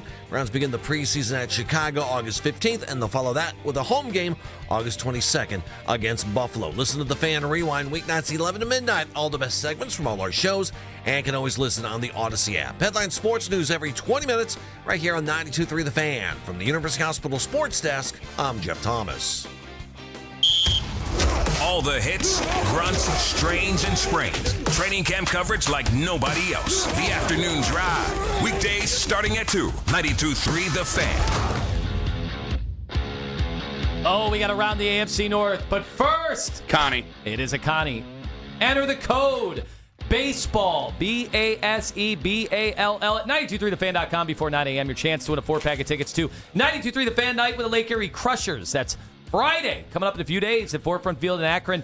Ken and I, Nick Wilson, and others will be taking over all the in-game fun, including first pitch at 7 p.m. You and Nick are going to be able to occupy a space together? Hell yeah! Been a rough start to the week for you two. I don't know. I want to know what he is going to call a dime when it comes to throwing that first pitch. There's a clip later on that Lima said, if I were you, I'd be really mad about this. And I went, okay, I guess we'll play it and see if I get mad about it. All right, that's coming up later in the show. LECrushers.com. Can't wait to see all of you guys on Friday night. If it goes 17 innings, we're doing 17 innings worth of in-game fun, excitement, hilarity around every turn. Looks like my Uber home is going to be very long and very expensive. Let's go to the Wise Heart Right, We Make It Right, Call Right hotline. Ladies and gentlemen, we start things off with Bob Haney, 105.7 The Fan in Baltimore, as we get going with Around the AFC North. Bob, how's camp going so far for the Ravens? It has gone rather well, especially from an injury standpoint. Calais Campbell came back. Unfathomable personal tragedy that he's been dealing with, that he's been on the field the last couple of days. Boundy Matabike is back. He's in pads, but he's doing more side work. He's not necessarily getting in there in the team drills just yet. So everything is good from a health perspective. Offense wasn't all that sharp on Monday, but they bounced back yesterday, Lamar, because now the Baltimore Banner does a pass chart, and over 70% of his throws yesterday found their receivers successfully. So that's good news. And Jacoby Lane, wide receiver out of USC, third-round draft pick, he's been a pleasant surprise so far here at training camp. We had a pretty long-tenured coach that we just let go, but we've had a lot more head coaching change than the Ravens have. Is it the same with you that it is with us, where every time we switch out a head coach, the defense is ahead of the offense to start camp out? Yeah, defense looks really strong on paper. Zion Young, second-round pick out of Missouri, really looks like a guy that could be the air quotes steal of said draft, along with Lane so far. Mike Green, a lot of hopes for him going into year number 2. Trey Hendrickson's addition could not be understated. I mean, the Ravens were not really good at getting to the quarterback last year, only 30 sacks. But Jesse Minter, the new head coach, is going to be the primary defensive play caller. Anthony Weaver came back to the organization. He's the defensive coordinator. He's got coordinator experience. So they should be pretty stout. Nate Wiggins had groin surgery, in the offseason. He says he's felt better, hasn't felt better since he was in college.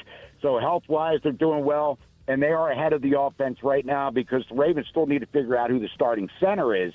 Right now, Danny Pinter's running with the ones, but still a lot of speculation that Ethan Posic's going to be the guy when they get to Indy on September 13th. Obviously, our fans know him very well. All right, Jesse Minter, new head coach. What has it been like with a new sheriff in town? It's been interesting. The one big thing that he did, he changed the start of practice. John Harbaugh was going more with the 1:30, the hot August days in Baltimore, which maybe led to a bunch of soft tissue injuries. I mean, that was some of the data that the Ravens put together. It's more 10 o'clock this morning and then 11 o'clock, I believe, tomorrow. So they're getting things done earlier in the day. Doesn't really divulge much about, if an injury question is asked, he kind of dances around it just a little bit, even though there haven't been a ton of those, not much at all. So, I mean, he seems like a grizzled veteran in dealing with the media because John Harbaugh would rather give you the routing numbers to his checking account than talk about injuries. So Minter seems to have picked that up And Jesse was here in Baltimore back in 2019, 2020. Bob Hanney, 105.7 The Fan in Baltimore. Deshaun Watson or Shedeur Sanders, who would you start? I'm trying to find a different question Cleveland-wise to ask everybody. I'm like, nah, I'm going to keep asking it. Go ahead. I'm gonna keep saying Deshaun Watson. He's making all the dough. I guess he's looked pretty good. I heard during the update that both he and Shedeur will get starts during the preseason. I mean, based on salary alone, I would throw Deshaun Watson out there and see what he can bring to the equation, even though he might not be the long-term answer. Daryl made him out to be dumpster juice yesterday. Thoughts? Bob Haney, 105.7 The Fan in Baltimore. He just laughed. Mo Egger, ESPN 1530 in Cincinnati as the Bengals start another training camp with Joe Burrow and crossing their fingers that he's going to be healthy the entire year. Still in Tier 1 in Mike Sando's QB tiers. Of course, that's not just Mike. That's the entire NFL, executives, and all the other rigmarole. Do you believe that Joe Burrow, Mo Egger, should still be a Tier 1 quarterback? Yes. I think in terms of handling the mechanics of playing the position, he is still in the absolute upper crust. Now, I would not have been surprised had he been slid down. But look, he's a year removed from being an MVP finalist, putting up numbers that had the Bengals made the postseason, I think would have earned him the MVP.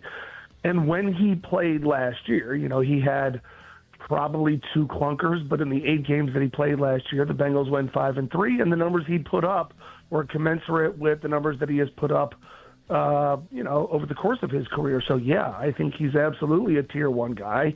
I would be very unsurprised if he gets injured again, if we're talking a year from now, though, and he's not even close to Tier 1.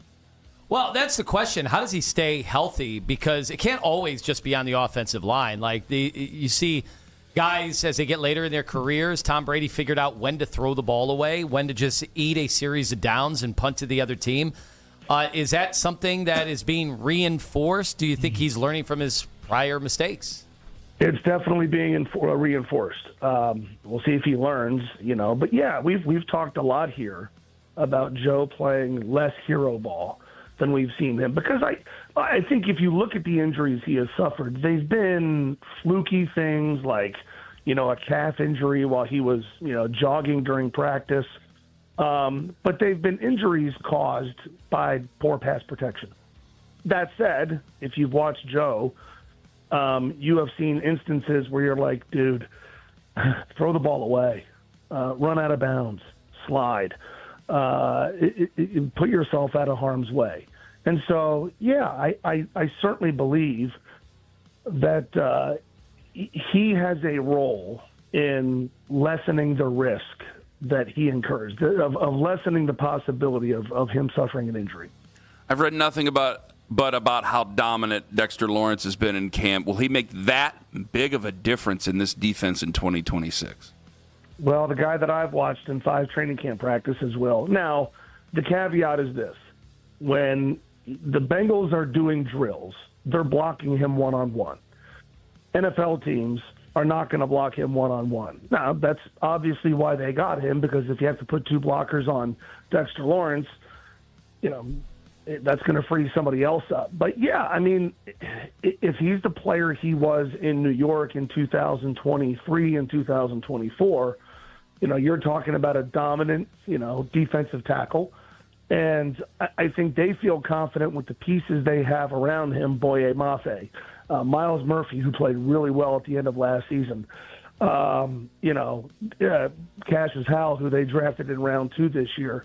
I think they feel really confident that if Dexter Lawrence is blocked the way he was blocked in New York, that stands to have, everybody else benefit. But, yeah, he has been dominant. I think, obviously this is how you do it, right? Defensively, up front, they have been fantastic. But then you wonder, all right, how much of that is an indictment on the offensive line? And we're kind of talking about now, man, it would be great if there was one practice where the offensive line pushed back a little bit, but they have not been able to keep Dexter Lawrence from wreaking havoc so far in practice. 10 seconds. Shedeur or Deshaun, go. Mike Pagel or Don Strock. Okay. There you go. I'm just going to name Don Browns quarterback from when I was a kid. I don't know. It was Deshaun Watson, I guess. It's like being at a restaurant with a bad menu. You got to pick something. Give me Deshaun Watson. Get up and walk out, go somewhere else, or wait till next year, I guess. Mo Egger, ESPN 1530 in Cincinnati. All right, let's welcome in Pony, 93.7 The Fan in Pittsburgh. Pony, did you agree with Aaron Rodgers? On him being sick and vomiting and having diarrhea before the playoff game, and that being the reason why they lost? No, I disagreed. Okay. That was my question to him about Aaron Rodgers. Go right on ahead, Tone. I did notice in the new vaunted quarterback tiers from Mike Sando that came out, your quarterback, let's see, got to go all the way down to number 19. How do you feel about Aaron Rodgers being in the top 20? I think that's probably properly rated for him. I think that's top 20 is maybe the ceiling for him now at 42 years old. Even though it's in an offense that he's hijacked before. And he's got better receivers like Michael Pittman Jr. instead of Marquez Valdez-Scantling and Adam Thielen as his number 2 wide receiver. So I guess there is that upside, but at the same time, when you look at their offensive line, they have 4 new starters when you take into account changing positions and going from the right side to the left side of the line. So I don't see how that's beneficial for such an old man quarterback. So 19-20 seems spot on by the 35 to 50 NFL executives and coaches that were part of this survey. How are you guys getting your next quarterback? What are you going to do? Well, we're excited about the Baker fallout in Tampa is what we're doing. We're monitoring that very closely, extremely closely. Well, wait a minute. If he sucks up the room, you're going to want him? No. That's why I said we're monitoring it. But then if he's good, yeah, but if he does well, they're either going to sign him or they're going to put him on the tag. So you're not we don't know that. Tampa Bay's doing things very it's an unorthodox regime there as far as how they're treating a franchise quarterback. Yeah, all this guy wants is to get paid like a Tua or a Trevor Lawrence, and they won't even do that for him. Well, you're giving two bad examples of contracts there. Well, I'm giving examples of contracts where he looks at them and says, give me more money than these two guys, and they refuse to do that. And the Steelers, I think, would gladly pay Baker Mayfield that kind of money. Yeah, they probably would right now. But again, at the end of the year, if he does poorly, are you going to want a bad quarterback? Or if he does well, you're not going to be able to get him. I'm sorry, Ken. So you're saying this is a big nothing burger story with Baker Mayfield in Tampa? No, that's not what I said. It's a nothing burger story. It's a nothing burger story that the Steelers are going to be able to get him, because if I have to repeat it a third time, I will. It's unrealistic. What if he has just an average season there this year, Ken? What happens then? Where are they at in the draft? Where are they at in the draft? Are they in the teens? Who is they? Us or the Bucs? The Tampa Bay Buccaneers. If he has an average season, they ain't paying him because he's coming off a decent season, and they didn't pay him then. Would they tag him? What are you talking about? Would they still tag him?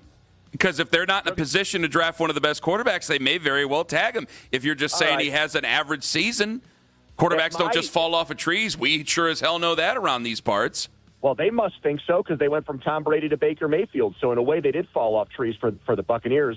Well, no, Tom Brady became a free agent because Bill Belichick decided that he didn't want him around anymore, and that was a power struggle. Yes, and then Baker Mayfield had to literally beat out Kyle Trask for a job there because they weren't. Yeah, but Baker Mayfield had to wash through the bottom of the league. I don't think if he has an average season this year, he's going to wash through the bottom of the league again. As much as it pains me to say this, you're a pretty smart guy. If he has an average season, they are not going to pay him on the franchise tag the average of the 5 highest paid quarterbacks in the NFL. So they're going to what? They're going to draft a guy outside of the top prospects? Because I don't think there's going to be 8 first-round picks this year. There might be. Okay. Baker is tied for 14th just like there were supposed to be Mike Sando quarterback tier rankings. Just like there were supposed to be 5 or 6 first-round picks in this last year's quarterback draft class, but okay. Pony, Aaron Rodgers, the gloves have come off, even though he's back with his family. Would you like to hear more from Aaron Rodgers, and what do you think that wild man is going to say next? Well, this is why I think Aaron Rodgers, 2 things here. This is why they don't want him on McAfee. and why he gave up that weekly interview last year. And I think that was kind of a hat tip to Mike Tomlin. The issue now is Mike McCarthy was on McAfee all last year. So how does the organization tell him he can't do that or shouldn't do that? So we'll be on the lookout for him. So you guys got a McAfee problem over there. SpaghettiOs. I agree. Got to renew your agree. McAfee subscription. And how's Kabali handling all this? It's got to put him in an awkward spot. He acts like there isn't a conflict of interest, which is par for the course for him. I don't even know what the second thing is I was going to say. You were going to comment on Giannotti and Boomer versus Katie Nolan. Oh, God. All right. What happened there? No, don't worry about it. Deshaun Watson or Shedeur Sanders? Go. Dylan Gabriel. Okay. Go to hell. I will. So Goodbye. Katie Nolan doesn't like the politics of Boomer Esiason. Why? Why does that He need to hung get up? brought up right now? I wanted to hear his thoughts. He knows hung up. Giannotti very well. No, he hung up. He hung up. And Katie Nolan doesn't appreciate that these Odyssey stations, these shows. We like got us, two Deshaun Watson votes. We got two Deshaun Watson votes and a technically a Dylan Gabriel, but I'm not going to count it. So two Watsons and one Ross Perot. But they haven't seen our camp. They haven't seen how electric Shedeur Sanders has looked in our camp. So how would they know? Who? Our inside the AFC North correspondents. I just asked them a question. They answered it. Yeah, they don't know. They haven't seen the dimes. You haven't either. They have not. They called you out of the afternoon show about it. At least I saw the dimes live in person. I have relied on my eyes and ears that have been there. You have no eyes that are there. But or ears, actually. You didn't hear nothing in that building. After I saw what Jonathan Pearland called a great throw and a dime, and I saw a ball that looked like an end-over-end punt where a receiver had to come back 4 yards, catch the ball, roll into the end zone 5 yards. And apparently it was a very windy day in Berea, even though it was not windy at all. It was a fine enough pass. I don't know. Maybe being there doesn't really help some of the guys. It was a fair enough pass. It was not. I won't say it's a dime. I'm not saying it's a dime. I'm saying it. Did the job get done? And again, we can't call 7-on-7s. There's no such thing as a dime. The in a throws real are supposed game, to be on a guy. In a real game, was it a touchdown? No, that would have never gotten there. In the real game, was that a touchdown? He held the ball too long. In a real football game, is that a touchdown? He did not hold the ball too long on that play. No, he did not hold the ball too long on that play. Case he came back. No. Now you're making things up. He held on to the ball. He did not hold. I asked three different guys over there. He was not going to be. They said that was one that Todd Monken would 100% go back and go, why are you holding on to the ball too long? So Let me go back. Don't act like that is not an issue for him. No, I didn't say it wasn't an issue for him. They're both holding on to the ball a little bit long. But don't sit there and act like he held on the ball too long on that. I don't believe that he did. Open immediately. Okay, he was wide open immediately, but it doesn't mean that he saw him immediately. Well, right. That's the problem. He's not seeing him. None of our quarterbers are seeing anybody. Sometimes you don't see it. Would it have been a touchdown? Would it have been a touchdown? All last year. Would it or would it have not been a touchdown? No, never in a real game. You're just denying reality now. What? Our new segment called Dimes and Disses. You are every bit as bad. You are every bit as bad as the people you claim are unrealistic every day. Okay, well, we'll see. You are every bit as offbeat as all the people you're obsessed with every day. I will label this one. Derail the show for a diss. I have to say, Buff fan 6969 lives rent free in Lima's head, and now he's just as unrealistic. It is funny though. I will listen to the afternoon show and then circle back with people that I have a lot of trust in, and they'll go, I don't know what they're watching. I don't know what they're watching. Coach Mac fan 6969 sits in Lima's. Ralphie 6969 just lives in Lima's front orbital bone, and he can't get him out of the head. But just keep who's calling being unrealistic every now? completion is a dime. That it seems kind of a desperate attempt to try to make something seem like something that it clearly is not by anybody who knows what they're talking about. There's 4 people that are on the air in the afternoon and in the morning, and there's only one that seems to have any grip on reality When you listen anymore. to one show, you'd think it was Steve Young versus Joe Montana out there, and it's going to be a tough decision for Bill Walsh. Who took a bigger beating in their career, Steve Young or you, because we're way over break? Find out in 5 on The Fan.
Roosevelt Bridge heading towards downtown. 77 north is slow, going all the way back to 490. And things are also slow on 480 eastbound across the Valley View Bridge. Jeff Thomas, Odyssey Cleveland traffic.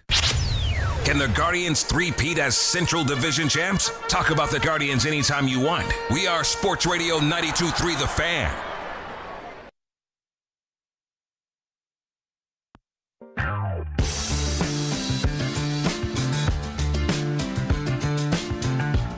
Times and disses.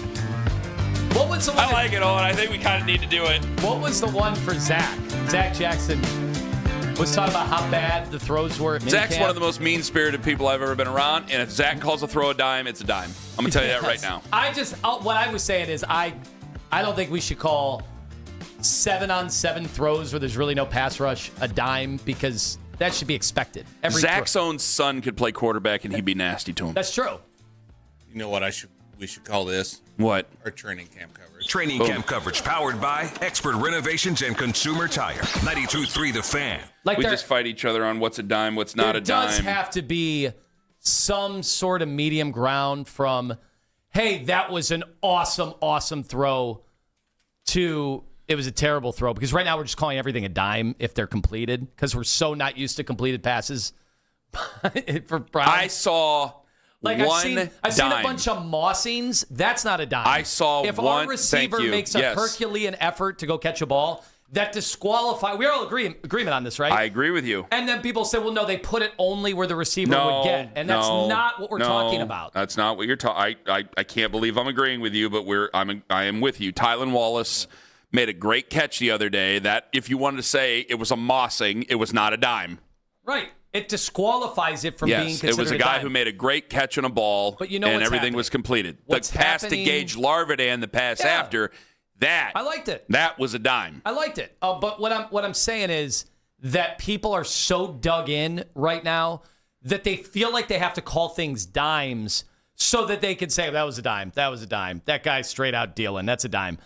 And just to support the quarterback that they want, when I think if you went around the league and looked at a lot of the stuff that you're seeing in camps, like, you'd have to be honest. Like, our quarterbacks are way behind. They just are. Well, yeah, they're new in a new offense. Yeah. But and there's only two of them that it's somewhat of an excuse for. Right. I agree. Like, I'm glad you brought this up. You read a tweet to me during a break, like right before we were going to bring on, it was around the AFC North, where you mentioned the design runs, which would show there's one guy who they would maybe design runs for. Yeah. And you asked me about his mobility. And I said, I don't care if he can't get, like, Lamar Jackson is a mobile quarterback, obviously. But if Lamar Jackson can't tell a defense or read a defense, Lamar Jackson ain't playing. Am I the only one who's living in reality here on this station anymore? No offense to Jake or the guys in the midday. I mean, for the love of God. Oh, excuse me. No. Owen and I are the only ones who seem to be living in reality anymore. I think you are, but sometimes I'm not sure if you're trolling or you just got insane because of the people in your mentions every day. Like, you asked me about Watson running, and Ken just wants to lose football game. What was the answer from a guy named Brandon on social media before you get to the phones and everything else? Basically insinuating that why wouldn't you want to use the quarterback? If both quarterbacks look bad, why wouldn't you want to use the guy that can run the football and at least it makes the defense account for something? Yeah, if the guy who's running the football still doesn't know what the hell to do with it, then they ain't going to help me. He's just going to run himself into more problems. And then he's going to run himself into getting injured. I need a guy who has a knowledge of the offense, and I need a guy who has a knowledge of being able to break down a defense and being able to continue to learn as they show you different formations, different fronts, I should say, and show you different looks, being able to break that down. This isn't... It's the same stuff as it's been for a long time. Like, it isn't rocket science in so many ways. It's hard stuff to learn. There's a lot of people out there, but it's not rocket science. And the base of it, of knowing what a guy should know, that has not changed. It has not changed. The athleticism of the position has changed, clearly. The coaching has changed, clearly. The type of people who play it has changed, clearly. But the love of God, man, it's still, hey, do you know the offense or do you not know the offense? Do they trust you to conduct the offense or do they not? Like, it's the same. It's some of the same stuff. And no coach on earth, whether it be in Pee Wee football in the Muni League in Cleveland or whether it be with the Cleveland Browns, wants to stick a quarterback out there who doesn't know what the hell's going on around him. It's nuts. It's absolutely nuts. So Deshaun Watson can run a 3.9 40 for all I care. If you don't know where guys are supposed to go, he's going to run himself into trouble, and we're going to lose some games. Or a lot of them. And we may lose them all with everybody. It's still a team that, yes, I believe that you will be in the playoffs in 2 years. You got to get the quarterback position right. That's the whole point of this thing. Because you got good players on this team. You hope the coach is right, too, right? Like, we've never seen Tom Luck coach a football game before. Yes. Like, you got to get that right. That's true. He can mess this whole thing up. But, like, damn, man, this ain't that crazy. And we just got so many people. Just there's a line in the sand, and so many people are jumping on either side. It's like, hey, man, like, yeah, everybody knows who I want to start the season as the quarterback and wants to win the job. I'm just willing to accept reality if it comes my way. So we're going to find out more as time goes on. But I'm telling you right now, as of August 5th, if I had a game I had to go out and play on August 6th that counted, I'm playing Shedeur Sanders. Because the guy who's supposed to be ahead of him ain't doing enough to hold on to the job and really is not separating himself like a former first-round pick should. Because any one of these other guys with 9 years in, even with the injury history and all that other crap, they would separate themselves from the other two. Can we admit that? It's why, for the love of God, it's why you and I never really thought that he was going to be ever playing. You and I thought Deshaun Watson was never going to be quarterback again, and it's under this weird set of circumstances that he's still even on the football team. And, hey, I guess if he's in the room and healthy, fine, give him a chance. But at what point do they bail on it? You know, how bad would it have to be once, you know, we really get into the thick of it? Like, they're both going to get, right? The news was yesterday, they're both going to get one preseason start, right? And then they're going to determine what they're going to do for their version of the dress rehearsal is not going to be the same as anybody else's. We are going to treat the preseason like a Super Bowl for all 3 games, and they're going to win 6 games this year, and this whole thing is going to feel like the biggest complete waste of time ever. Well, think about it. They're already going up against the backups for Chicago, right? We're going to play our starters. They're going to play the backups. Isn't that right? Yeah. So, hey, if any of them look good against Chicago, we're going to say we've got to put it in context, Kenny. Just the saying. buzzword of the week. But if they look good against Chicago, does anybody even care that it's against the backups? We've got to see them good against somebody. I guess that's a step forward either way. Doesn't really mean anything once the season starts, but somebody's got to look good against backups for another team. And now everybody's accusing me of calling this pass a dime. I did not say the pass to KC the long pass to KC Concepcion was a dime. Listen to what I'm saying. Joe and Avon. Hello. Stop laughing. Joe and Avon. Hello. How are you today? Hi, Joe. Are you there? Yeah, I got you. Go ahead. Gentlemen. I'm sorry. My apologies. Oh, boy. Basically, what I think they need to do is just be reasonable. Okay, let's see what he has, Shedeur. I think everything else, Watson is what he is. But I think they just need to let's look forward. Let's see what he has. They have nothing to lose. He's a 5th-round pick. And, you know, I would love for them to just let's use this year to see what we have. If it's nothing, who cares? He's a 5th-round pick. Mm-hmm. And I think, I mean, I hope the Instagram stuff and that stuff, that's fine. He's a kid. I'm 50 next year. I've seen – my highlight was Bernie and Elway ruining my childhood. I've gotten over it. You know, big deal. I loved Bernie. Always will. You've gotten over it? Well, not over John Elway. Okay.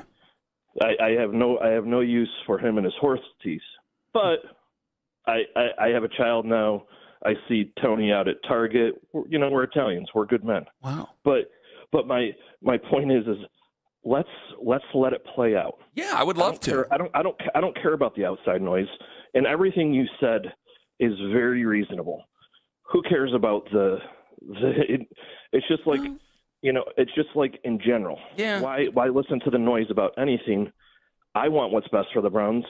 I know you do. Well, Joe, that's the whole point. See, this is why I am frustrated, and thank you very much for the call. I'm going to tell you why in 5 minutes, as well as you want to be a big-time college football play caller? You can do it for about $75. Real estate market.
When there's news that affects the Cleveland sports fan, Daryl Ryder is on top of every headline. Listen to his reports on the station with the most local sports talk in town.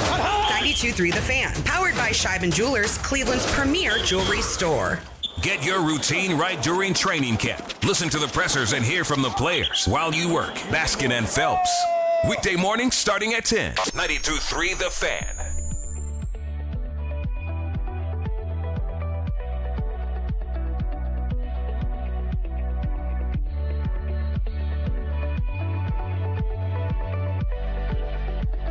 I don't know if these calls are real or they're trolling attempts, so I'm going to wait on them here for a second. Let's see who really wants to do it. Look at some of the stuff that's said here in this call box. Look at the one in Richmond, Virginia. That can't be real. Anyway, I have been inundated, texted all over the last 12, 18 hours whenever it broke. So let's do it. You want to be a big-time college football play caller? It can cost you around $75, and that's it. The University of Akron football is offering a promotion that you could win the opportunity to diagram the opening drive against Robert Morris if you buy season tickets. Barstool Big Cat is a season ticket holder now for the Akron Zips. John has a friend who does YouTube. John, are you there? He's not a friend. Oh, okay. He is a very famous YouTuber. He plays like Madden in college football. You called him a friend. I mean, there's some very famous YouTubers there. You can go down a really weird rabbit hole there, so I hope you're careful. He bought season tickets for the Zips. Yeah, he did. All right, and they cost him $75. Mm-hmm. I don't like this. I don't like it. I think it's amazing. I think it's really silly. And you got to remember, Kenny, I think I've called a bunch of Akron games over the years. Joe Moorhead has been their head coach. I thought he would take the opportunity to maybe look at some other high-profile offensive coordinator jobs, and he stayed. He stayed at Akron this year, and they are doing this incredible promotion, a random drawing among season ticket holders. The drawing will be held on August 19th, so 14 days, and then to get ready for that first game against Robert Morris. And you don't get to just call the first play. No, I didn't say the first play. Yeah. I said you diagram the opening drive. It says here, one lucky fan will be able to script the opening drive for our home opener, which is against Robert Morris. An extra chance to win with every new season ticket holder you refer. So if you're a season ticket holder and like I buy season tickets, I'm like, hey, Owen should be a season ticket holder. If I refer him, I get an extra ticket in to be the play caller. Random drawing among season ticket holders. Again, Lima just said August 19th. I don't like it, and I'll tell you why. I don't think it's good in the long term, and I really don't actually think it's good for the MAC long term. I got to tell you, man, I don't like this. I don't. You see what's going on with Northern Illinois. You see what's like the dance of seduction. That's what's happened with Toledo. OU was messing around with the Sun Belt there last year. I know that the ACC's TV deal's coming up here in about 5 years, and it just is like, man, we're having drawings you get a season ticket. Are you really going to go to all those games? I know they don't care, but are we drawing in actual fans? No, I think So it's just what? It's just to get us to talk about them? I think they're all right. I mean, it worked. I don't know, but I want to talk about you in a positive light. Oh, listen, JMU has no problem with people talking about them. They've been successful. App State, for the most part, has had no problem with people talking about them. They've been successful. We haven't been successful for quite a while, and it just seems like. Yeah, this tweet has 10.5 million views and has a lot of the influencers getting involved. So they're having some fun, with Akron. Now, what I think people will say, well, they're having fun at Akron's expense. That's the way I see it. In general, what are these teams supposed to do now in the Mid-American Conference? We've had the commissioner on plenty of times. We've talked about the differences that have always been in existence between the haves and the have-nots. About running a respectable program. But obviously now... You told me they're making a documentary of the Cradle of Coaches over there down in Miami, which they have a rich history of coaching down there in Miami, and we're giving away a chance to call plays? You're telling Joe Moorhead's dedicated his life. He's moved all across the country. He's dealt with severe criticism. He and these guys that are on this staff have dealt with severe criticism in any walk of their life, or excuse me, any part of their profession before this. Now we're just going to give away play calling? I think they are obviously in a spot, and I think these MAC programs and basically anybody now that's outside of the Power Four, they're looking for any kind of buzz, any kind of excitement, because we see where this is going, right? Like, people have been talking for years about relegation for the non-Power Five, but it was 5, now it's 4, and who knows what'll happen to the ACC, right? We've already lost one conference, so clearly the MAC is not on the same playing field. They get their big paydays from being able to play some of the big boys, but that's going away. The more these conferences expand, those paydays are going to be gone, and then what's left? What's left for schools? Random like drawings. Akron and Kent State. You can be a play caller for a day. You can be the general manager for a day. Like, this has no sticking power. I'm an Akron fan. I'm an Akron guy. I don't like it. I think you're talking about Akron as if they're a Power 4 team. They're not. I didn't say they were. I never claimed that they were. But I'm saying, listen to what I'm saying. No, I am, Kenny. But the fact that you're acting like this is a crime against humanity. This is, I think, a fun promotion. I'm not acting like it's a crime against humanity. It's not going to impact their wins and losses on the season. No. I'm sure that they're going to sit down and have a caveat here where they're going to work with you. They're going to invite you to practice. They're going to talk and then find something suitable that fits the team. They're not literally just going to let Big Cat from Barstool come up with the plays and then that's it. We have no autonomy over them. Like, I think they're going to make this fun. Maybe they'll do videos. It'll be inside, the backstory to how this came to be. And I think it has a chance to be something really cool. Way back, I don't think we have to treat this as life or death. It's not life or death. It's one drive against Robert Morris, but it's what it represents. And to me, it's a symptomatic problem of what the conference could end up dealing with. That's why you brought all that stuff up as well. And the way back to respectability for a program that once did win a bowl game. Did. Yeah, they won the Idaho Potato Bowl. I'm thinking of the Motor City Bowl I went to. They lost to Memphis. The way back to respectability for a program is to be respectful of yourself, not to make a joke of your program. Because everybody and their brother is just dunking on your program. Great. Awesome. I'm glad these guys have dedicated their lives to a running gag on the internet. Honestly, I see more people having fun with it all the way around. I don't see the dunking. I mean, what were people thinking about Akron football beforehand anyway? And if Freddie Kitchens could design... it's bad when Keith Britton agrees with me. If Freddie Kitchens could actually orchestrate a successful drive to start a season in an actual NFL football game, he's one of the worst NFL coaches that have been in existence for years. Yeah, I think somebody can do this. Yeah, no, but that's the whole point of it, is that at least Freddie has dedicated his entire professional life, his life's work to this. Was he really dedicated when he was here? The stories I was hearing? To a higher level than you or me, to Owen, to a higher level than anybody, most of the people listening, with the exception of our friend in Virginia, our friend who was listening on the East Side, who claims he doesn't listen, but he does. I have video evidence. We had Mike Lombardi, who allegedly devoted his life to football, in our building in Berea, helping out, trying to build a football team. Still trying to win. Yes, he was. So it's going to help North Carolina to just hand over play calling to some. The only way you're getting one of these people to come to these games is to do that. They try to have fun. This is not the right way to have fun. This is talking about your business. Why don't they go to games, Anthony? Why don't they go to games? You know how they can have fun? If Matt Collig donates $40 million to the team to use this year? Why did they not? Talking about well, by the way, if he did donate that money, then they could put that to good use. You get some hell of football players. You'd be kicking ass in the MAC. But why don't they go to football games? Wait, but let's play this out. What do you get out of that? Let's say you get wins. Let's say all the some biggest, respectability. The biggest donors. What kind of respectability? What are we talking about? Winning football games. Who's respecting it? Like, give me your impression of what that means in the MAC. Play this out. They're not in the Power Four. Okay. Are they going to be in the playoff? Are they going to the college football playoff? No. Okay. Not out of the MAC. Okay, so who's paying attention to that then? Oh, Akron fans, MAC people. I mean, it's not the best investment ever, but you're giving me the same reason why somebody wouldn't turn the faucets on at Indiana 3 years ago. And we've obviously seen what's happened when they've got a good coach and turn the faucets on over at Indiana, where you can't even get student tickets now to an Indiana football game. Like, that's a difference. If that was a possibility at Akron, I'm sure they would pursue that. It's not. The reason they don't go to games is because they don't win.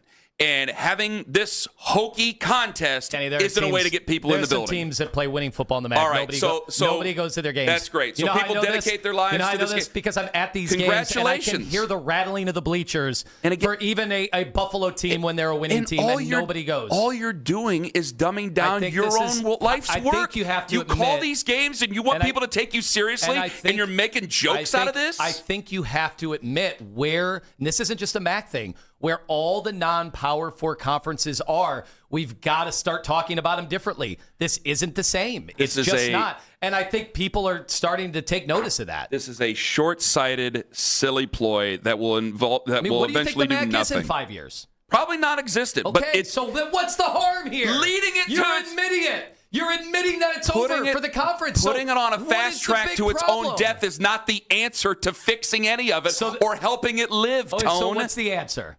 There is none. Not giving away the opening script to the game against Robert Morris. Not being made fun of by people on the internet. Humanity. Great. What in the world are we going to do? Okay. Like, let's just have some fun. I love. Hey, everybody. You're not a lot of people who are making fun of this will not be watching at their first kickoff against Robert Morris anyway. Oh, maybe outside of the first series to see how it goes. We want people to watch Tone. We want him to take it seriously, but he just made a joke about the whole thing and his whole life's work. Sports can be fun. Wonderful. I don't think sports can be fun. I don't think we have to treat MAC football like it's life or death. Sports can be fun. This isn't life or death, but this is somebody's life's work. I've seen enough MAC seasons and it's insulting. Where somebody who's a captain leaves the team 2 weeks later. I didn't say bad things don't happen. I think we can be honest about how MAC football is a little bit different. Coming up in 20 minutes, I was told I should be mad about something that was said at Browns camp yesterday. We'll find out. Ken Carman, Tone Master General on the Fan.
series wraps against the Mets. Browns head coach Todd Monken telling NFL Network that Deshaun Watson and Shedeur Sanders will each get a start in the first 2 preseason games. However, the coach yet to decide who's going to start when. Want to catch highlights from the Fan from earlier today? Get over to 923thefan.com or favorite 923 The Fan on the Odyssey app for all today's headline segments. Headline sports news every 20 minutes right here on 923 The Fan. From the University Hospital Sports Desk, I'm Jeff Thomas. The best Guardians coverage is right here on Cleveland's Sports Radio, 92.3 The Fan.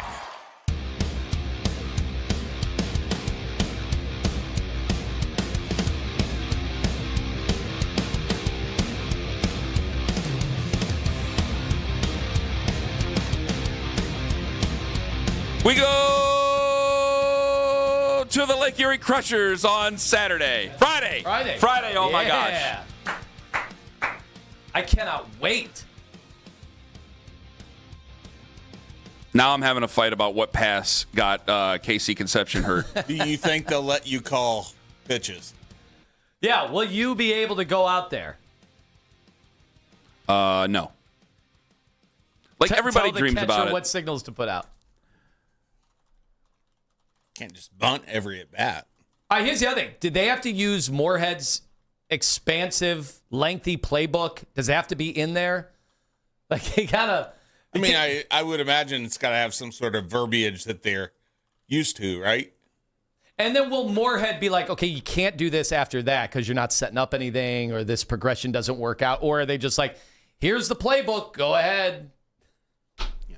Like, how is that going to work? Flip through like you're at the karaoke bar looking for a song? I reached out to Coach. I do want to hear at some point. I want to get over the logistics of this because I do have a lot of questions. I have people trying to zing me on the long pass to KC Conception going, no, they admitted it on, Zagura admitted it on the air. I go, yeah, I was sitting right next to him. I was right next to him during the entire practice. He ain't fooling me. Yes, he rolled over, and yes, he was slow to get up. They thought he actually knocked his wind out on the long pass. But the pass that got his shoulder hurt was by Deshaun Watson, and it wasn't even a bad pass, by the way. I thought Deshaun Watson stuck it right in there. So both of them are hospital balls? Apparently, yeah. A hospital ball with nobody around you. Yes. Nobody within 60 yards of KC Conception. You're always at risk as a football player out there. You never know. Turf monster Lord can get you. Almighty. This is some strong stuff. I'm sorry. I'm in battle mode now, Owen. I apologize. I'm in total battle mode. This is bad. Just say, like, if I want to enter the contest for Akron, and if I win the damn thing, like, I may pay $75 to do it, and if I win the damn thing, I love this. I will go right into the booth. They'll show me on, I guarantee it. They'll show me on TV. They'll make the biggest damn deal about it, and I will do like a weird ass movie style ceremonial. I'll take off the headset and take it right over to Joe Moore and go, yeah, here's the guy who should be calling the effing plays. Not Dummy Ken. But if you can, you just run one wing T. Could you do one wing T play for me? Could you just do that? If we're gonna do it, can you do one? I bet you Moorhead has that in the arsenal already. Rip 28. It's that easy. Come on. It's two lines. Go. The path back to respectability is not dressing like a clown. It's just not. It's just not. But whatever. I guess it's fun. Fine. 216-474-0092. All right, now, 9:20, I'm being told I'm going to hear something that's supposed to upset me. Is that it? Who told you that? Tone. I heard a bit of it, and then I told Owen to go through, vet the rest of it. I've done my vetting. I guess we came up during a big interview on the afternoon show. Mm-hmm. We were name checked. Came up quite a bit yesterday on the afternoon show. Well, I'm not going to sit there and start fights with the afternoon show. Plus, you got to be with Nick on Friday. It's just 2 days away. Yeah. Shoot me and Nick over there at the Crushers game. Are you going to what? Are you guys going to have a big wrestling match out there in the middle of the field? I think we're going to have fun. I think we see sports very differently. So we're talking about in-game entertainment. Perhaps there will be plenty of fodder. Maybe we see the baseball very differently. Will they let you make a couple of suggestions about in-game strategy? I think they should. Why not? I mean, if none of us take any of this stuff seriously, why the hell not? I do want to bring back bunting. Which bunting? The one that's on the Both. Okay, I was going to say. Both. Wear it like a cape and then lay one down. And then lay one down. I think today is a very interesting day for Browns fans because I do think that yesterday the differences have really started to rear their ugly head. Going based on what Daryl reported, going based on some of the other reports, it's not about starting the season. I told you, when he got the job, we were getting texts about, hey, he likes Watson. All right, well, now Watson's got to go out there and prove it.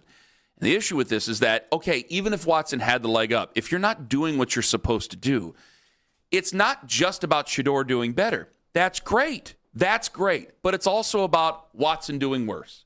You're a 9-year vet. At one point you played, and I think he's a 9-year vet. I keep saying that and nobody has corrected me yet. You're a 9-year vet. You have played at an exceedingly high level a long time ago.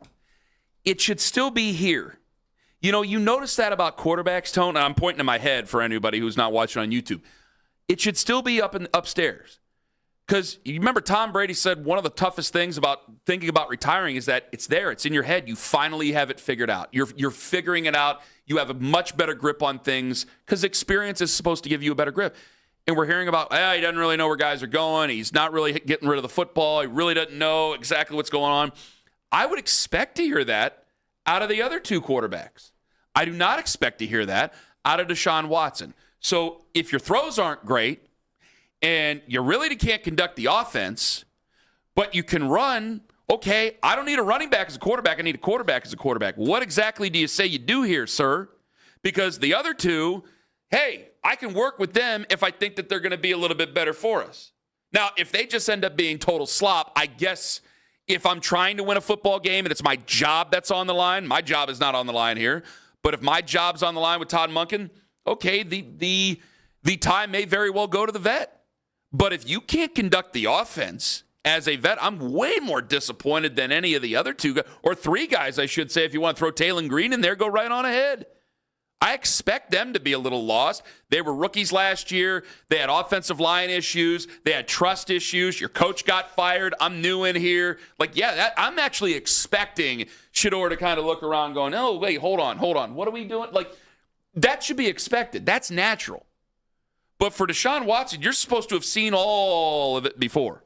And if you're not, buddy, I have a real serious problem with that. Well, it's incredible if you think about how, all right, Sam Darnold, a former number one overall pick, or not number one, but a top pick, he ends up coming all the way back. He was left for dead and wins the Super Bowl last year, okay? Mm-hmm. You see, even Daniel Jones had a nice start to last year before his injury, and then the bottom fell out for them. We've seen guys kind of wake up, stir up the echoes from the past. We've just been waiting, some evidence. And I know it's not fair for any of the guys, Shedeur Sanders, Dylan Gabriel, to make grand proclamations on how many padded practices have they had so far. And then they're all install dates, and they're installing, up until Thursday? It is silly in the large scope of things, but you also want to see guys have some level of competence. And I'm looking right now. It's Carson Wentz last year. If we're having problems with the install, how are they going to go when things get going? That's the point. Yeah. I'm watching Carson Wentz, again, left for dead. There's all sorts of obituaries that have been written about his career. And then he goes on an 80-yard drive in the last 3 minutes against the Browns last year. Browns defense. Oh, that game in London? Yeah, with Myles Garrett on the field. And I'm like, I can't imagine Deshaun Watson doing this. No. I can't imagine, even Which he's actually done it before. Sheer luck. I can't fathom Deshaun Watson putting together anything like this. It's not good. It's not good.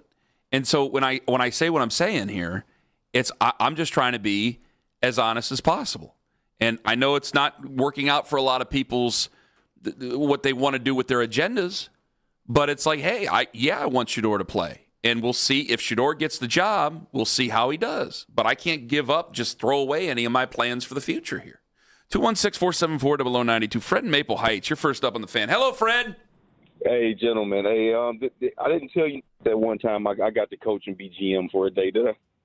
No. How'd it go?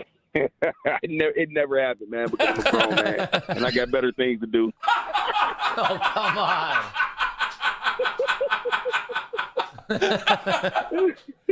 Is that all you wanted to say, Fred? No. Hey, I just thought of that while I had time to hold. I'm like, man, I got to get these guys with this one. But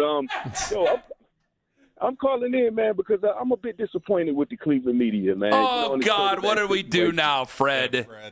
It's not all of you all. I can't call anybody out by names, man. But all off season, we heard how good Deshaun Watson looked, man, in shorts and, a shirt and T-shirt and all of that stuff, right? And now that the pads are on and the competition is real, we're seeing the turnovers and we're seeing the same thing that happened when he was here, when he was doing training camp before when he was a bit healthier, right? And pretty much everybody knew that, man. And then, I'm seeing the stuff that came across social media with Jerry Jeudy, holding up the subliminal messages and stuff like that. And he never clarified that. He could have said, anything. He could have talked about anything with that number 4, man. I don't know, 4 turnovers he planned not to have, 4 interceptions that four drops to make, anything, right? So I just feel like this stuff around Shedeur, last year it was unnecessary, man. And I'm rooting for the quarterback, period, man. Like I just want a good quarterback back there. I got to say that. But I don't want to see the cliques and the favoritisms developing in that locker room, man, when this is supposed to be an open competition. And then my biggest thing is Deshaun, with all of his experience and the money invested in him, he cannot clearly separate himself from a 5th-round pick that, half this town didn't even believe in. So that speaks volumes to me. I don't care about the contract. Play the guy who earns the job. And lastly, when Jimmy Haslam called him the biggest swing and a miss, so if we're really trying to dig ourselves out this hole, don't compound the mistake by forcing Watson onto the field just because of what you paid him. Let the competition decide. 74-0092. There's some audio from the training camp yesterday that apparently I'm going to be really upset about. Coming up in 5 on The Fan.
preseason games. However, coach yet to decide who's going to start when. The Browns begin the preseason at Chicago August 15th. They'll follow that with a home game August 22nd against the Buffalo Bills. Listen to The Fan Rewind weeknights 11 to midnight. All the best segments from all our shows, and can always listen on the Odyssey app. Headline sports news every 20 minutes right here on 92.3 The Fan. From the University Hospital Sports Desk, I'm Jeff Thomas. Ken actually sticked up for the, that was a dime from Shador comment that I don't even remember making yesterday. Man, Lima was really just taking those digs. Yeah. He was really trying. It's really fun when he tries to take them, and instead of like you and me, how I just kind of I'll pile on for you. Yeah. When Ken pushes back. Yeah. And Ken's just like, I don't know about that. Hey. By the way, it's great fun. to see Lima out here. Where is he? I haven't seen him yet. Oh, no. Yeah. Well, maybe that's why he doesn't want to talk about it, because he hasn't seen anything. Definitive Shador takes from a guy that I haven't seen at camp yet. No, I've seen everybody out here at camp so far. I've not seen him. How about that? All of them. Interesting. Well, I'm not mad about that. Yeah, that wasn't the thing. It's not the thing? That's just a rejoin, Ken. Oh, there's more? Yeah, they got to talk to my wife about that one. Let's stay-at-home dad. And the kids, I am not permitted to bring them to camp, I am told by my wife. So, why? I don't know if would you want 2 toddlers hovering around me while I'm sitting baking in the sun watching camp for 2 hours? Talk about that later. Yeah, we lost our babysitter. She's off to Toledo. Shout out Kelsey O'Toole. You have an opening for babysitter? Yeah, well, we've got all you guys with teenage daughters on the west side. They're looking to pay. We got preschool, developing here over the next month. Nice. Does stink. It's like I rush home from here. I'm handed these toddlers. Do I look like a stay-at-home dad? I mean, I'm trying. I am trying desperately. Kenny hears it on the phone every day.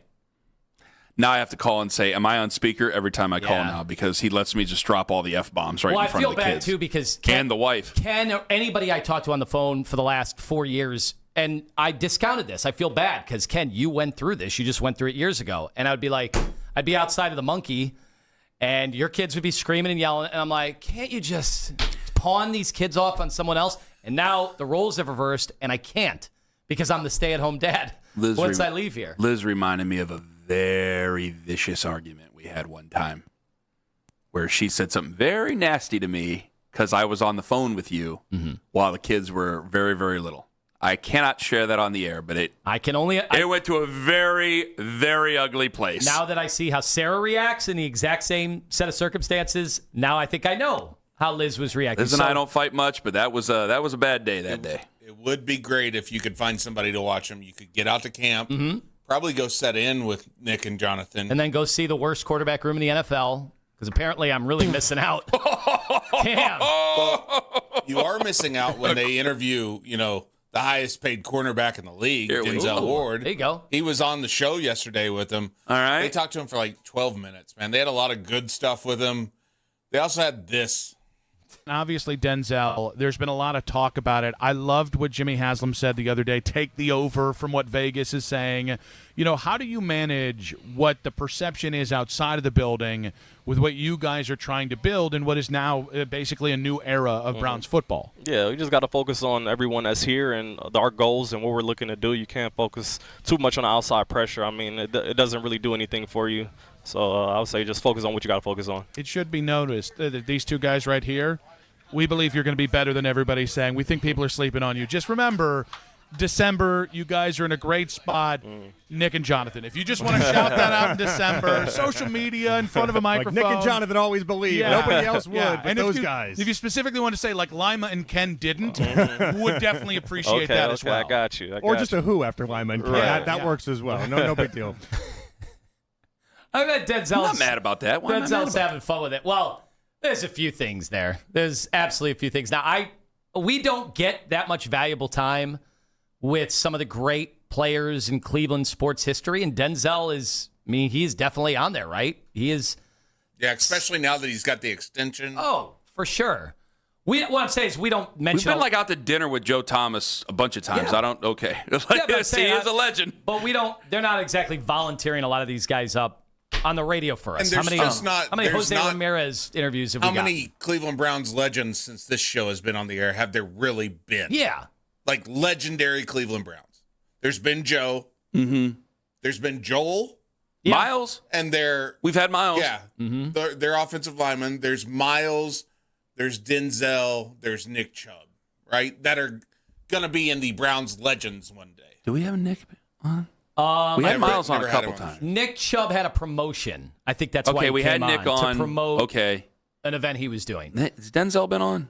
I think Denzel has been. We've had to have had. All right, go ahead. Denzel. So what am I supposed to be mad about? We only get so much time with these guys. I don't think we spend a lot of time mentioning other radio show hosts during that privileged time. But the other part of it is, I don't know.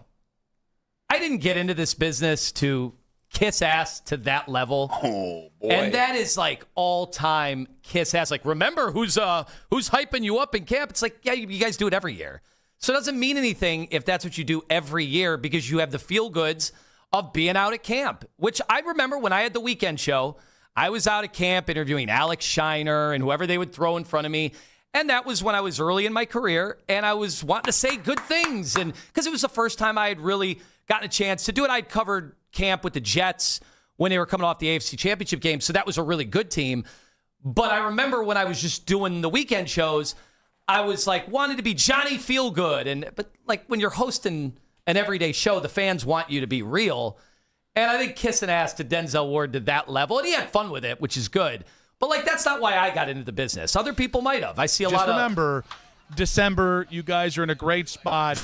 Nick and Jonathan. If you just want to shout that out in December, social media in front of a microphone. Like Nick and Jonathan always believe. Yeah. Nobody else would, but and those guys. If you specifically want to say like Lima and Ken didn't, would definitely appreciate that as well. I got you. And now why they threw you in there, you've been very positive about the team. I picked them to win 5 games one year, and a guy called in and said I was the biggest homer in Cleveland radio history.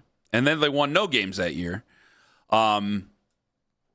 Now, do you think if all I can say to everybody is you better get your tickets for the Crushers game on Friday night because Nick and Lima will be there, and I got Lima calling a guy a kiss ass on the air 2 times over. That is all time. Like, can you imagine that? I wasn't gonna go. I'm going. Can you imagine that in like Philadelphia or New York? Like they would never. They would calling probably, each other kiss asses? No. Be actual living out the kiss ass. Like that's when I see a lot of the blogs or the podcasts. Like it's so clear. Like, oh, this is a lot of these young broadcasters' first opportunity. Maybe they got credentialed for the first time. They like to say good and positive things, and that's how they want to build a following. And we've all made those mistakes. But this is my 17th year I don't know how many years now I've been doing this. I've seen good teams. I've seen mostly bad. I think I can tell the difference. Well, I don't think anybody thinks I want them to lose. No. I don't think anybody really wants. Do you think I want? No, do you, think you I do not cover, want them to lose. You think I want to cover a 4-13 football season? It's funny because I got sent the audio from somebody here at the station that Lima's going to be painted into a corner. What if they're good? What's he going to do? He'll celebrate it. Are you kidding me? He'll enjoy himself. Did you? You think I was a big Baker Mayfield fan? When they made the playoffs, me and you sat there like schoolgirls and cried. So, yeah, we actually cried on the air. So let me tell you something. If Shedeur Sanders is unbelievable and they win, we'll have the first 8 weeks of the year. We'll just take calls of people burying me. And then by the end of the year, it'll be like, all right, let's talk about it as a legitimate playoff team and let's go. Let's have fun. Well, I guess I got to ask, do they expect Denzel to go ripping on Andrew Berry and the owner for trading away Myles Garrett if they make the playoffs? So that's what I wanted to get to. Because I don't have any power in this, and I could just think what I want. Like, I want them to win, but I'm picking them to win 6 games. And if they win more, should Denzel you can rub my nose in it all you want, but you're going to, because they're the one who traded away the best player in defensive history, the best defensive player in history on your franchise. Why did they do that? Because they're getting ready for next year because they don't think they're going to be that great. So obviously, like Nick and Jonathan, kudos to them for being uber positive. That's awesome. And I'm sure that they have people that agree with them. There are these Browns fans every year that think they're going to be good no matter what. But how do they feel about trading Myles Garrett when they obviously have a higher feeling? Yeah, man. Sends a message. They have a higher feeling about the team and what they're going to do than even the organization does. Yeah, you got Jared Verse back. And by the way, the Rams sent a message to Jared Verse. Yeah. You get Jared Verse back, but that's nice. But you send a message no matter what you do. So I guess maybe we're the ultimate kiss asses because we're in lockstep with the ownership in the front office. Maybe they're not the kiss ass. Maybe we are. because I'm over here saying you said 4 or 5. I said 6. The schedule does open up for him. Easiest schedule in the league. It is the easiest schedule in the league, but I'm sorry. There's good young talent on this team, but they got to figure out the quarterback. And if the quarterback takes off, hopefully it's Shedeur. If Shedeur takes off, is the quarterback, and he takes off, then yeah, great. Then this is awesome. Fabulous. Then we won't be talking about 2027 quarterbacks. That is fantastic. But, man, I'm not mad. I am not mad at what they say. I know it sounds like a Wint conversation. Don't put it in the newspaper that I was mad. I guess the show has both our names on it, so I guess I caught some residual there. It happens. It's company I keep. They did lump you right in with me. But you know what? I'll be there today, and you're going to tell Denzel that wasn't me, and now you're going to throw me under the bus no, like they did? No, absolutely not.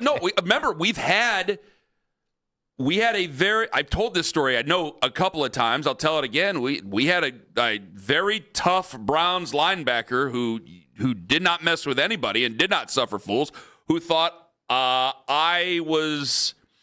some people in his family got me confused with another, he's not really big anymore, but another big host at the station, large as far as physical, and thought I was saying that he should be cut. And it was a very awkward interview for a moment, which I'm sure if there's people over there who remember, they're laughing their ass off. And we clarified it with him. I've had to stand in there with awkward moments before. Did it with Buster Screen. Did it with you, for crying out loud. Did it with a lot of guys. So did it with former Browns running back. So See, this is why I give you credit, because I remember the interaction you had with Hugh Jackson.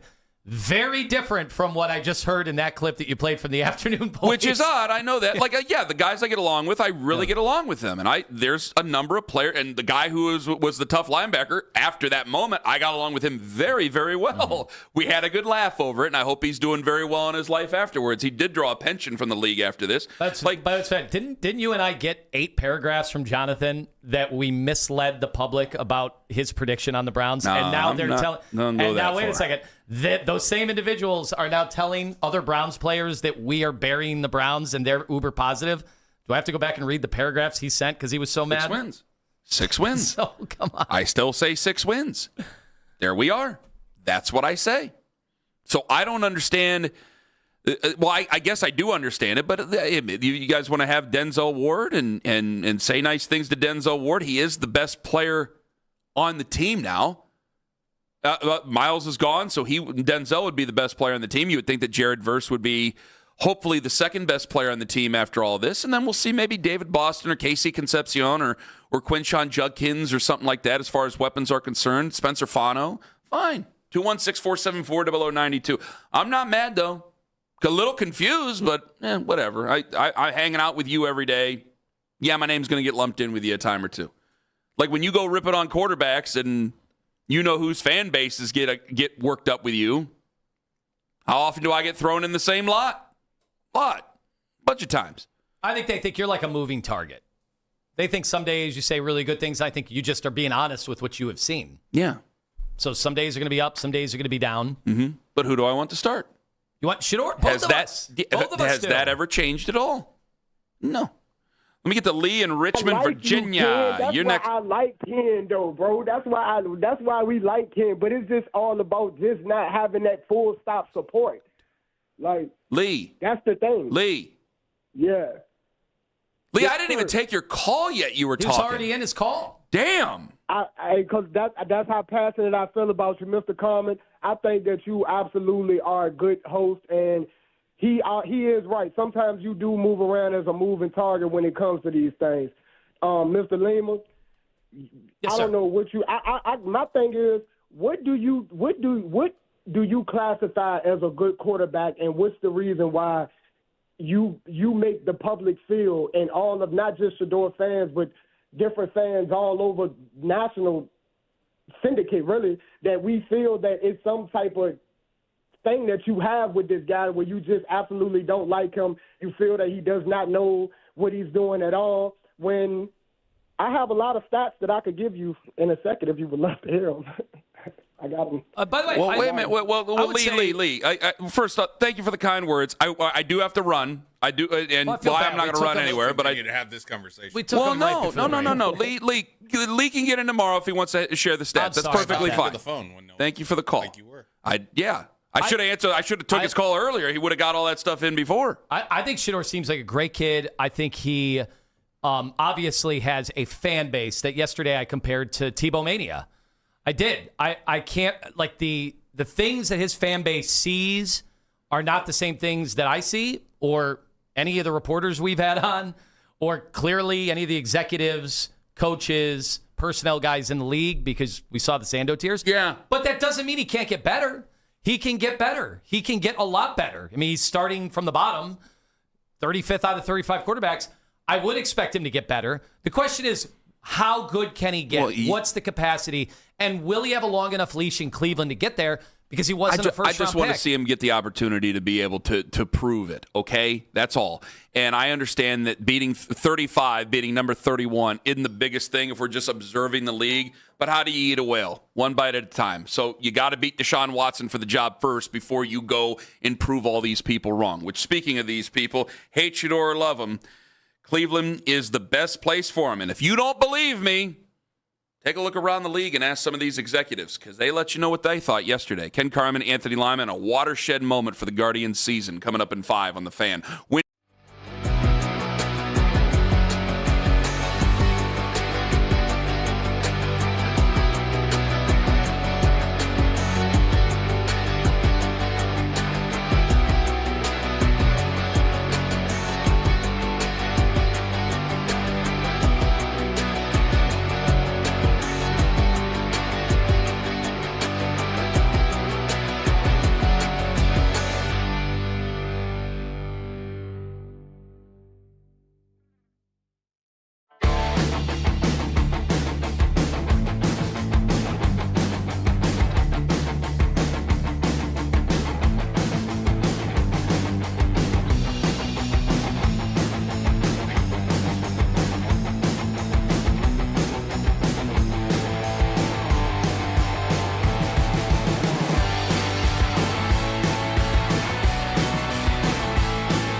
To OG train off the court to keep in peak physical condition, hands-free Skechers Slip-ins Aeroburst. They help prepare OG for the physical demands of playing at a championship level. Get your pair of Aeroburst for only $165 at a Skechers store, Skechers.com, or wherever high-performance running shoes are sold.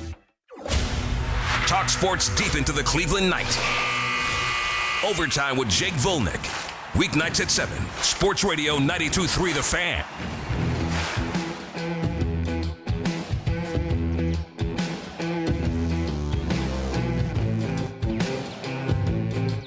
You can hate him, you can love him, but you can't deny this is the best chance for him right here in Cleveland, Ohio.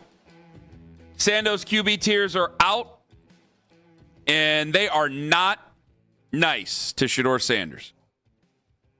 We also have a watershed day for Guardians baseball coming up here in just moments. I'll tell you about that coming up here in just a couple of moments because I got to say this. Quarterback tiers are out. This is a vote done by 50 executives and coaches. They rank 35 quote-unquote veteran quarterbacks, guys who are not rookies this year. He has it all the tiers. He's actually changed his tiers a little bit, so I'm going to change my tiers a little bit going into next year. I think I might add another tier for mine. Still be on the Kirk Cousins theme? I don't know. I might drop it. I might just go next man up or something like that because I want to add a tier between 1 and 2. Yeah. And I also want to switch because when I have the tiers and I put because Sando's original tiers were this, and I had enough people complain about it. I go, you know what? I'm in customer service. I'm going to change the tiers. Like I have tier 1, which is elite, which is only Mahomes and Allen. Tier 2 is 1 p.m. Cousins, which is franchise. There's 15 guys that are franchise quarterbacks right now. But there should be probably hey, these are upper-level franchise guys who might be in tier 1 next year. These are guys who are just franchise, and then maybe guys who are on their way down. But leftover pot roast Kirk Cousins, journeyman placeholder, should be probably still ahead, or should they be below the 4 p.m. Kirk Cousins, the bubble quarterbacks? Because some people got annoyed that I put Baker Mayfield as a bubble quarterback. They should be ahead of them. It should still be ahead? Yeah. Okay. Because then I had the gender reveal Kirk Cousins, which is unknown, rookie. We don't know about him yet. These are also just your opinion, right? Yeah, Sando's actually polling, executives and people around the league. This is just me staying up all night and not being able to sleep and seeing all these guys. What rants of a madman get you? Yes, but these are 50 guys who actually work in the business and do it. They don't just buy season tickets for a college football program and they win a raffle and they decide to call plays. These are actual people who've dedicated their lives to it, Tone. And, they have Shedeur Sanders ranked 35th. And that's not good, okay? But what it shows you, and what I also don't like, is that you can pick on each player where you put him in your tier now on The Athletic. Is free, I guess, a free share for them. 70% of those polled, these are fans, put him in tier 5. 26% of those polled put him in tier 4. There's only 2% that put him in tier 3. 1% and 1% have put him in tier 2 and 1. Okay. So you know what the general public thinks. Now, I told you before about how I feel about the show and how the station in general and media in general, where are we giving a lot of, I got to be accusatory here for a moment. Are you giving too much air to a very small fraction of the fan base? That's his fan base. I'm not sure, because if it's 1% that thinks he's tier 1, hey, man. Those are the people coming after the station every day? Yes, that's what I'm pointing out. Besides that, let's talk about what's real. We've said it before, and I couldn't believe the responses. This is the best place for him. And there have been plenty of people going, get him out of Cleveland. If he doesn't get that job, they need to trade him. They need to cut him. He needs a better place. We need to get him in a different place right now. They're ruining him. Guys, this is what the league thinks of him. And I know it's anonymous. You could say whatever anonymously. There's plenty of good things being said about Josh Allen. There is one critical person of Josh Allen. There's plenty of good things being said about Josh Allen and Patrick Mahomes and Justin Herbert and all those other guys. They're not saying very much about Shedeur. I mean, one guy said, I thought he was all right, better than expected. They did a good job with him of making the game simple, and I thought Shedeur played with a chip on his shoulder. I mean, that's like the best you could get. That's a head coach. That's not an overwhelming praise. So when I say Cleveland's the best place for him, and some of the Shedeur fans, here I am narrowcasting, roll their eyes and call me names, I go, look at this. Because if he were to be cut, because I can't imagine 35 out of 35 can be traded right now. If he were to be cut, I don't know, even the terrible franchises. Yeah, who would? Jets, Cardinals, who Dolphins. would make room for him? And they're at least the terrible teams going into this year, I should say. Like, let's be honest. Who would, in what I was thinking about this the other day, how many teams would he be given a chance to start right now? One. Who would Jets. it be? The Jets. Cardinals, maybe, but I mean, Jacoby Brissett was holding him up for money, so. Yeah.